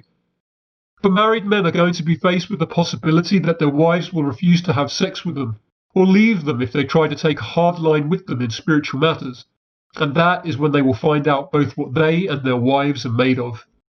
While you are operating under some perverted doctrine of grace, where you make no demands on your wives, or your children for that matter, you will never know what they are capable of spiritually.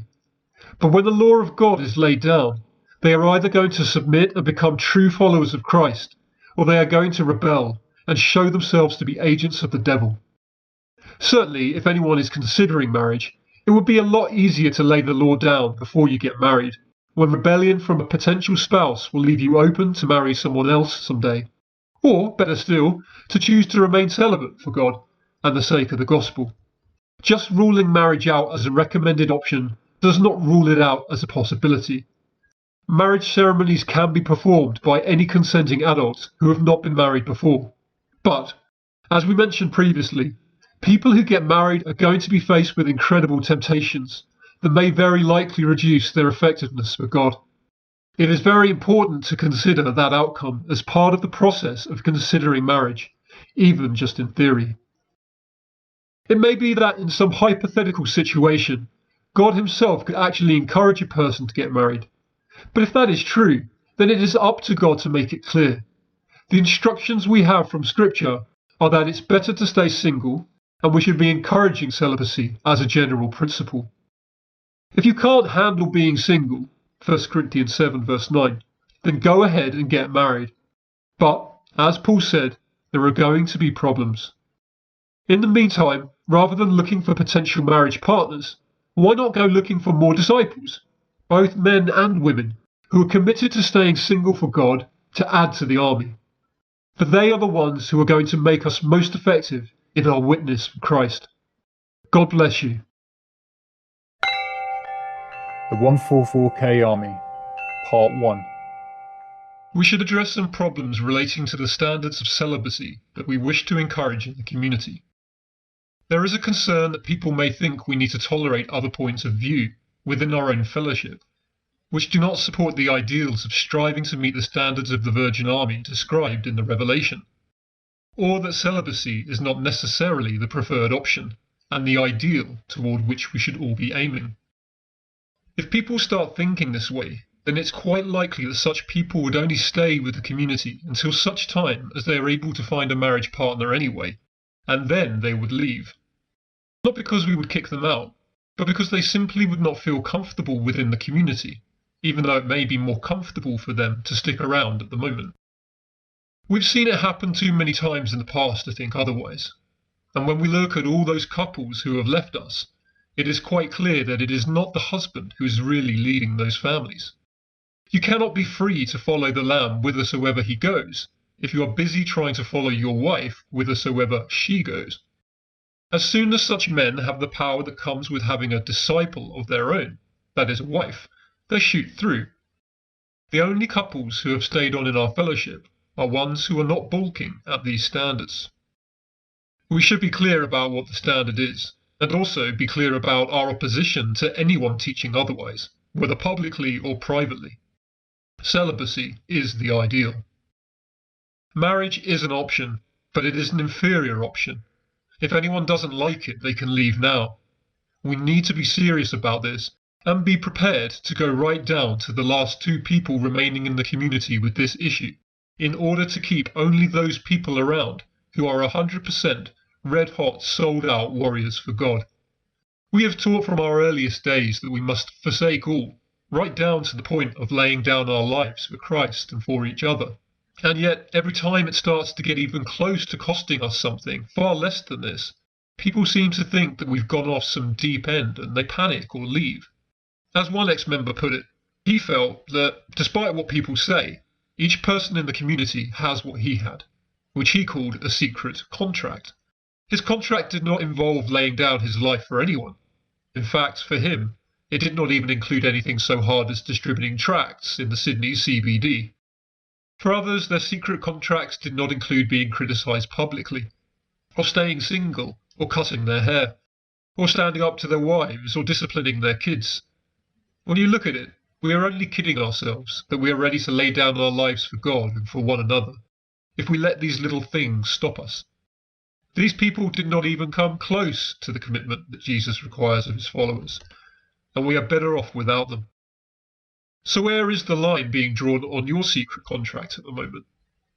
The 144K vision is that even if we are not 100% ourselves, we are going to teach it and strive toward it until the day that we die.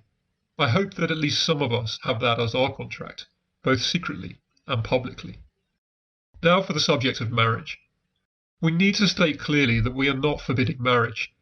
You will always have your free will, just as you can leave the community at any time, so you can also get married at any time.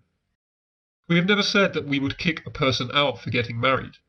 After all, most of the leaders in our community are also married. But we still insist that the marriage must be second to the work of the kingdom, and there will be times that you will be required to do things which will force you away from the selfish comforts of your marriage relationship. If the marriage relationship stops you from being able to perform your duties as a soldier, you will not be kicked out for being married, but you may be asked to leave for not being willing to perform your duties. Much the same can be said for having children. We do not forbid it, but we will make demands that will jeopardize your sovereignty over your children, and it will take a very strong commitment to higher ideals for people to submit to those demands. If you do submit, we believe that you'll be much happier for it. And if your partner and or children submit to those demands, then they too will be much happier for it. This vision is an important one, and it is definitely not optional. Someone saw a vision of a very big ring on a pointing finger. The size of the ring seems to indicate our need to emphasize our marriage to Jesus very clearly, to draw people's attention to it, to harp on it until people accept it or leave. A very large stone on an engagement ring is intended to draw people's attention to the fact that the person wearing it is engaged, and we want the biggest stone possible on our engagement ring to Christ. The fact that the ring was on the pointing finger is because this vision is what will point us to Christ, to heaven, and to being completely committed to the highest of Christian ideals.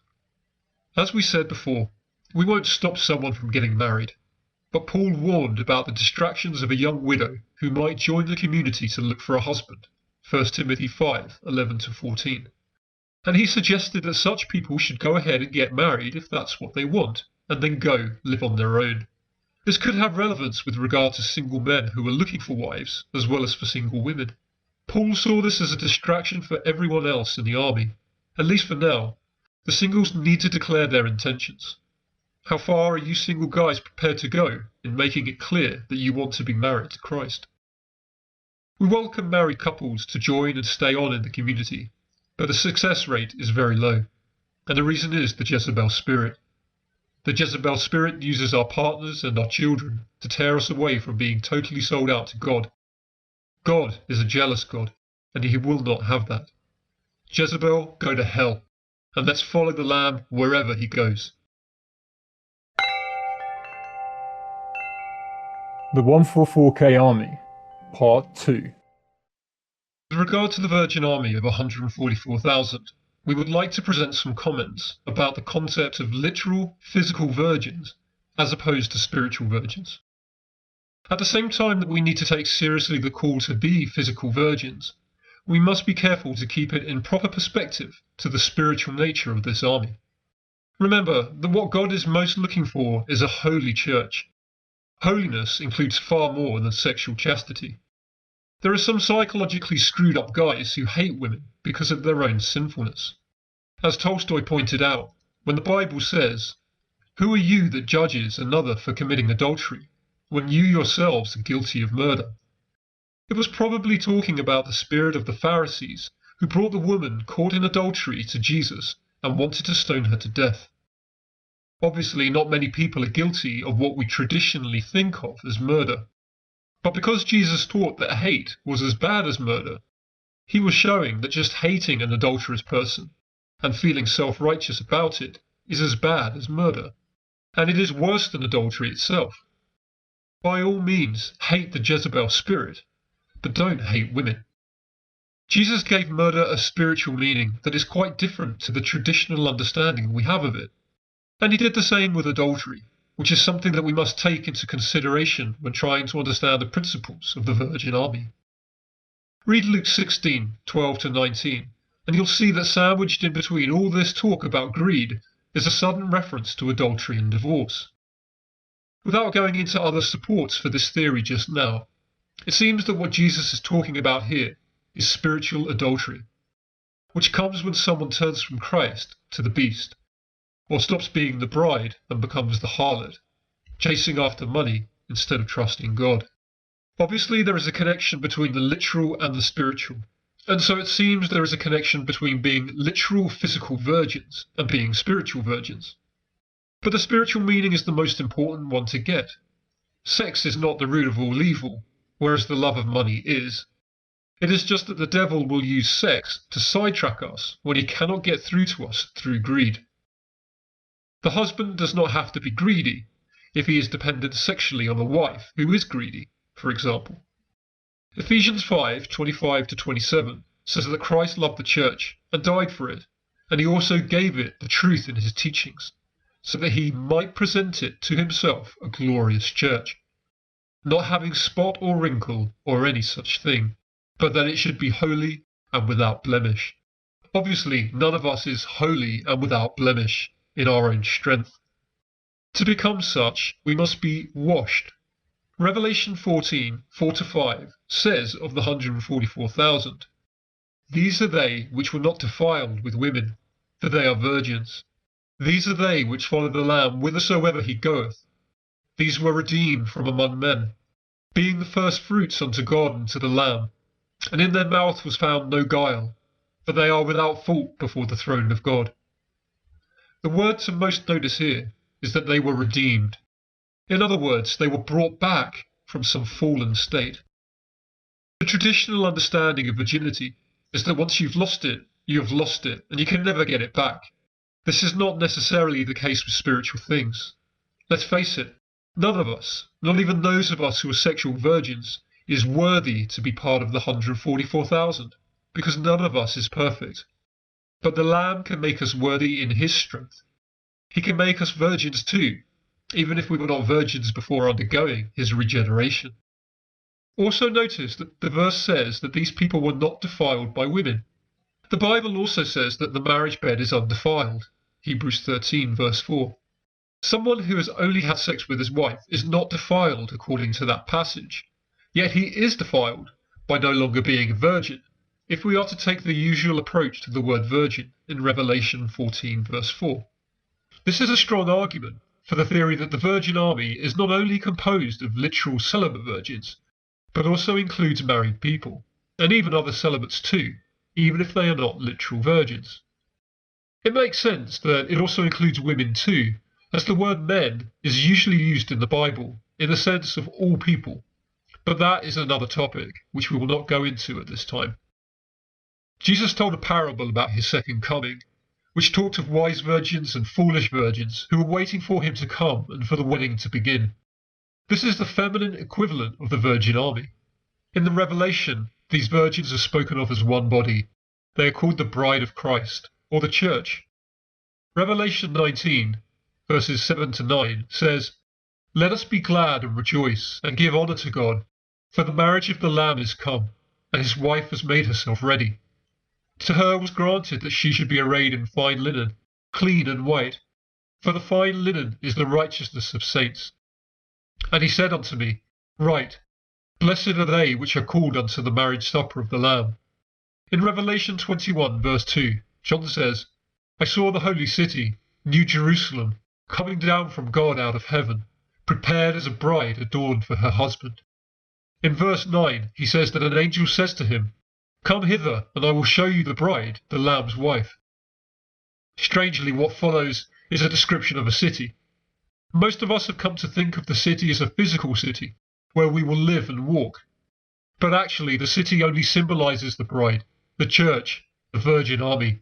Call it what you like. The Revelation talks of 12 tribes and of a city, and in both cases, it gives measurements that are all based on 12s, 144 and thousands. Before ending this study, it has to be said that it is not 100% clear that technical non-virgins, for example married people, can be part of the virgin army. However, learning and internalizing the spiritual qualities of this army is imperative for any Christian, whether they are part of the 144,000 army or not. It is important that we understand that no one is exempt from needing the blood of the Lamb. Just being sexually virgin does not mean a person does not need the grace of God for areas of sin in their lives. We all need to repent, be forgiven, and be recreated into new people who are spotless and holy before God. Certainly a message of holiness needs to be preached today, more than ever, as people are abusing the concept of God's grace more than ever. And sexual immorality is one of the most obvious visible results of the false teaching in the church about God's grace. Maintaining high standards to be part of the Virgin Army, which includes injunctions against divorce and remarriage, will be an important part of returning to the standards of spiritual purity that God wants for his people. These teachings are extremely unpopular, but it seems wise not to make sexual virginity the only standard by which we delineate between the good guys and the not so good guys, since there is a great deal in the teachings of Jesus to suggest that the real delineation has more to do with our attitudes toward the love of money. God bless you all, and stay faithful to the Lamb, whithersoever he goeth.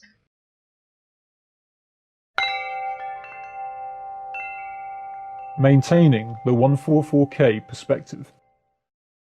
With regard to the 144K vision of remaining single for Christ, there is a need to do something to help people who are struggling with it. The truth is, however, that we do not really need to have more written on the subject, but we do probably need to do more sharing about it with others. The reason for this is because what probably happens when people start to lose the vision is just that the devil has gotten in and clouded our thinking about how simple the vision really is. He makes us think that the 144K vision is something that it is not. That it is, in fact, a bit unreasonable. Most people with a vision for the 144K army are smart enough and informed enough that if they just sat down themselves and tried to write something on the topic, or if they started to share with others about exactly what the 144K vision is, they would find their vision getting stronger almost automatically. In other words, it isn't so much a matter of a commitment to the vision that is fading, as it is an understanding of the vision that is fading. One problem is that we can talk about the issues in a simplified way, without thinking things through clearly. Sometimes we could be confident about our resolve to stay single without recognizing our limitations. But we can also be too cautious about our resolve because we're not recognizing how easy it is to maintain the vision. If we allow ourselves to get into the system mindset, which is that everyone is more or less entitled to a lifetime of sexual activity with one or more sexual partners, then the idea of a lifetime without sexual activity sounds like an almost impossible sacrifice. On the other hand, the true 144K vision does not eliminate all sexual activity. That is, it does not eliminate masturbation. But it does take a very long, hard, cold look at exactly what sexual activity with a partner involves. Obviously, someone who is masturbating could easily think that it would be great to have the real thing. If that was the only concern, then the answer would, of course, be yes. If you can find a sexual partner, then do so. It's more fun. But from the Christian perspective, even if we did have the real thing, it would involve some overwhelming sacrifices and disciplines that do not often enter our heads when we are just thinking about all of the cuddlies that we are missing. That is the deceptive power of the cuddlies. That is the real Jezebel spirit. Maybe there needs to be an article like this on the pricklies, no pun intended, or something like that which reminds us of all the discomforts that come with a married commitment.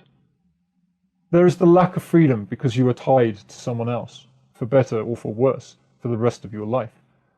There is the pain that comes when the other person does not live up to your expectations. There is the heartbreak that comes if the other person backslides, in which case you lose your freedom to ever consider marriage again. And, of course, there are the restrictions on your usefulness for God, possibly even meaning disqualification from the Virgin Army, although it's not certain what that means exactly. Of course, knowing that marriage is not forbidden should actually make it easier to maintain the 144K vision too. Think how much harder it must be for a divorcee for whom remarriage is forbidden. At least while you remain single, your options stay open. Once you are married, there is no turning back. It does seem like any sincere Christian, with any understanding of what the Bible and what Jesus in particular says about the advisability of remaining single, who then says that they are totally indifferent to whether they stay married or single, or who is actively seeking to get married, must not have really thought the issues through. It's almost like saying that you're indifferent to using drugs, or that you are actively looking for opportunities to use drugs. The drugs are not immoral in themselves, but why on earth should we be indifferent to something that we know is not going to be good for us? Likewise, it is concerning when marrieds choose to ignore the scripture about it being time for those who are married to be as though they were not. See 1 Corinthians 7 verse 29. We may not all come to the same conclusion about how to apply that passage, but to ignore it altogether seems strange for anyone who is sincere. A similar problem happens with regard to Bible prophecy in general. Anyone who looks into prophecy will almost certainly be wrong in some of their expectations with regard to how it is all going to be fulfilled. But the answer is not to ignore Bible prophecy altogether, as so many have done. And yet, if we allow serious doubts to creep in with regard to our thinking about Bible prophecy and the 144K vision, before long we will be completely turned off to anything that has to do with Bible prophecy and the 144K vision. The thinking can be that because someone doesn't know everything about those two subjects, then we are entitled to ignore them altogether. Wrong. There is room for opinions with regard to some of the details, but there is not room for tossing either issue, celibacy or Bible prophecy, out. Yet it's so easy to start thinking that way when we let the devil come in and cloud the issues. It's one of the easiest areas of deception that he has, where he lures you into a more respectable approach to marriage and the second coming, and then leads you, step by step, away from any discipline at all that you find irritating or inconvenient. Hopefully people will not just read this and forget it. Hopefully it will spark discussion and thought about what the 144K vision really is. Not discussion about anything new or complicated or bizarre, but discussion about how simple the vision is. That is, that of the two choices, married or single, the preferred option is to remain single.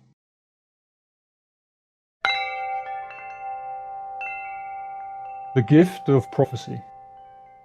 We have been criticized by some Christians for focusing too much on Bible prophecy and not saying enough about the love of God.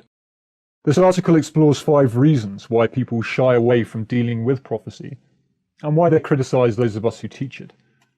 Some reasons are more understandable than others. Number 1, fear. Sharing our beliefs, especially around spiritual matters, can be daunting. Often, rather than face those fears, we can make excuses for our silence.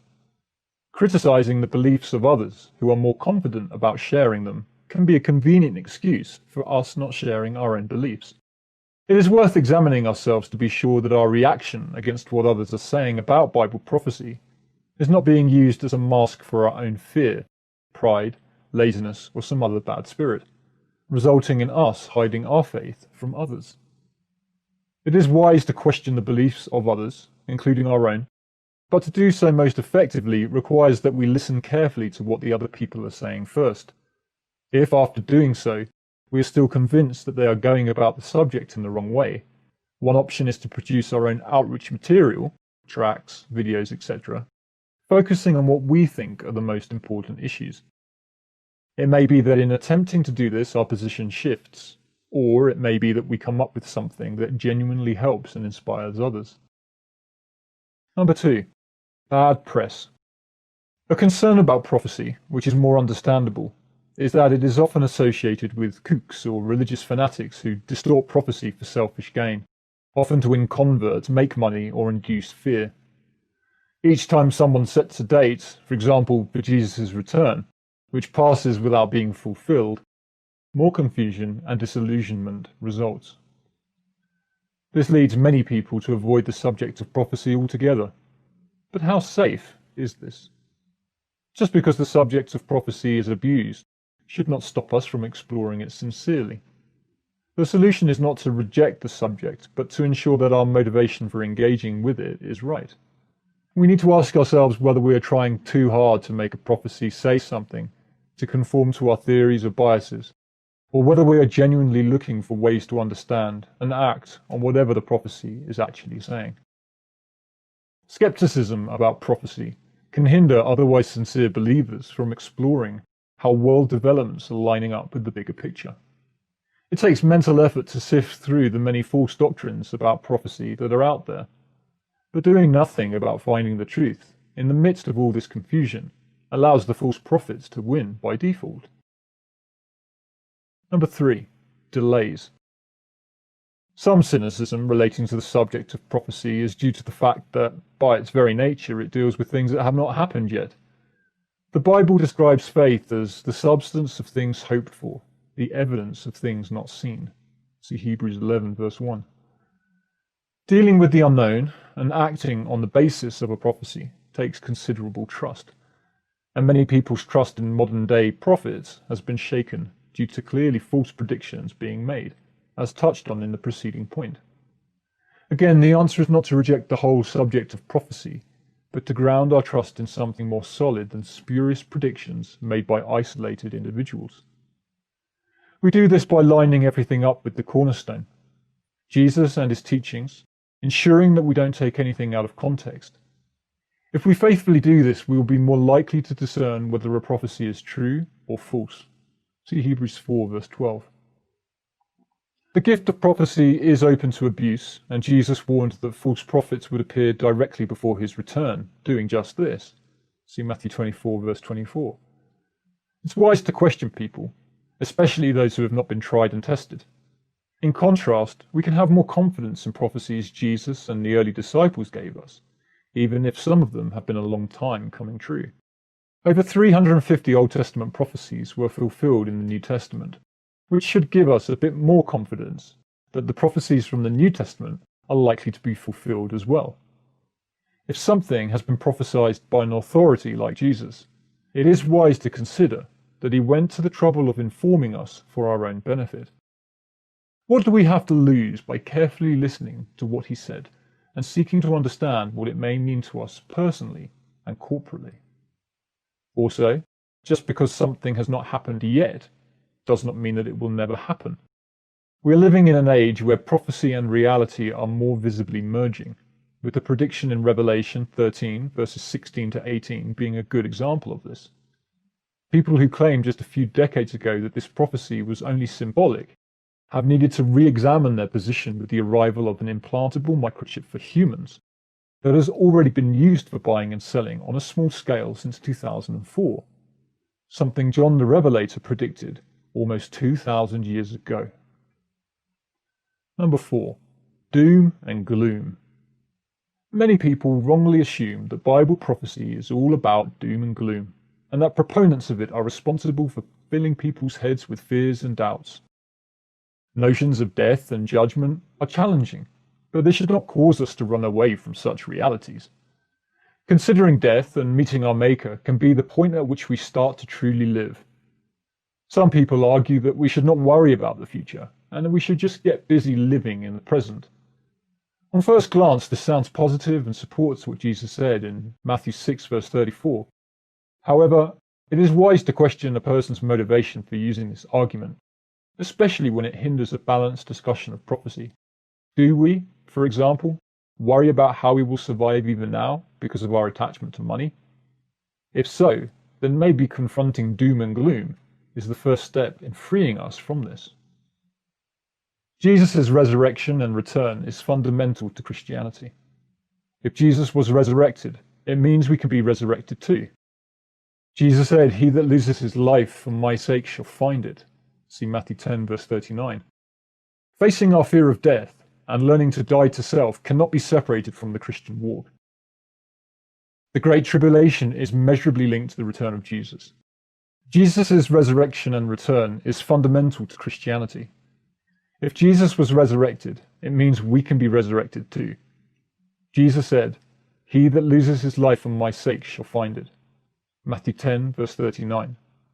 Facing our fear of death and learning to die to self cannot be separated from the Christian walk. The Great Tribulation is measurably linked to the return of Jesus, when he will defeat evil and establish his kingdom on earth. It is the one time when we will be able to confidently set an actual date for the return of Jesus. And as such, it is inseparable from our greatest hope as Christians. See Revelation 21, verses 3 to 7. True, it is often darkest just before the dawn. But if the rising of the sun is what the darkness is all about, then we can joyfully say, "Bring it on." The second coming of Jesus marks the end of all oppression and injustice. This is good news for those of us who have accepted Jesus. He's coming back to wipe away all tears from the eyes of his servants. We just need to be certain that we are his servants by following his example of love. Jesus not only said that he is coming back, he also said that his kingdom is within us now. See Luke 17, verse 21. Are we frightened of thinking about Jesus' return because we don't wish to be judged by his teachings today? See John 12, verse 48. The best form of future preparation is present and continual surrender. Imagining the future can help us in the present, and surrendering to Christ now naturally prepares us for his return. Jesus refers to himself as the beginning and the end. The way to understand the end of all things is to understand the beginning of all things. As we draw closer to the end, circumstances will necessitate a return to the simplicity of the message Christ gave right at the start. Cross-reference Hebrews 10, verse 25 with Acts 4, verses 32 to 35, for example. This leads us to the final section. Number 5. Where is the gospel message? Some Christians say we've left out the gospel message from what we teach, an assertion we strongly refute. For many churchgoers, the gospel message is summed up in John 3:16. However, believing in Jesus is much more than simply believing in his existence or his death and resurrection. It is about doing our best to obey what he taught. See John 14, verse 15. We feel it is this churchy gospel which has left out the full truth of the gospel of Christ. Many professing Christians view prophetic texts like the Revelation as being separate from the real gospel message. Worse still, they tend to see everything that Jesus taught in the Gospels as being contrary to the so-called gospel message too. The opening of the Revelation says, "The revelation of Jesus Christ, which God gave unto him, to show unto his servants things which must shortly come to pass." See Revelation 1, verse 1. The book is clearly for servants of Jesus Christ. The decision to ignore this message, or even go so far as to condemn those of us who share it with others, clearly comes from a spirit other than Christ. Prophetic teachings of Jesus contained within the four Gospels and the Revelation are, of course, an important part of the gospel message. At what point does something contained within the words of Jesus stop being a part of the gospel? When Jesus said, "Repent and believe the gospel," see Mark 1, verse 15, he meant the whole message. If we focus on one teaching to the exclusion of others, or we add and subtract from the message, we clearly do not believe the gospel. This places us in a spiritually precarious position. See Matthew 5 verse 19 and Revelation 22 verses 18 to 19. The revelation can be challenging to unravel, but this should not stop us from trying. We are given a vital clue as to how to unravel this book and all prophecy when the angel said to John, "The testimony of Jesus is the spirit of prophecy." See Revelation 19 verse 10. By seeking to understand and follow the teachings of Jesus, in other words, being a servant, the mystery and spirit of prophecy is revealed. For example, a sincere follower of Jesus will take what he said about not being able to serve God and mammon, see Matthew 6 verse 24, and will understand how this lines up with the prophecy about the cashless society, see Revelation 13 verses 16 to 18. The Antichrist uses mammon to enslave people, whereas Jesus sets us free from working for money, which enables us to refuse the mark of the beast when it becomes impossible to buy and sell without it. Jesus said that many of his teachings were given to help prepare us. See John 16 verses 1 and verse 4. Jesus also instructs us to love others the way he loves us. See John 13 verse 34. Therefore, any talk of love, or the gospel message, which neglects what we need to do in order to be prepared and prepare others, is simply not the kind of love Jesus taught. We are deeply concerned that the public are actively being primed to accept the Antichrist and his deceptions, with much of the church world falling into this category, either by allowing themselves to be deceived or by participating in the deception. Misconception about the true gospel message is a part of this overall deception. Most Christians are being taught to say, "Lord, Lord," but they are not being taught about Jesus' instructions, either in theory or in practice. See Luke 6 verses 46 to 49. For example, Jesus instructs us to sell our possessions and give the proceeds to the poor. See Luke 12 verse 33.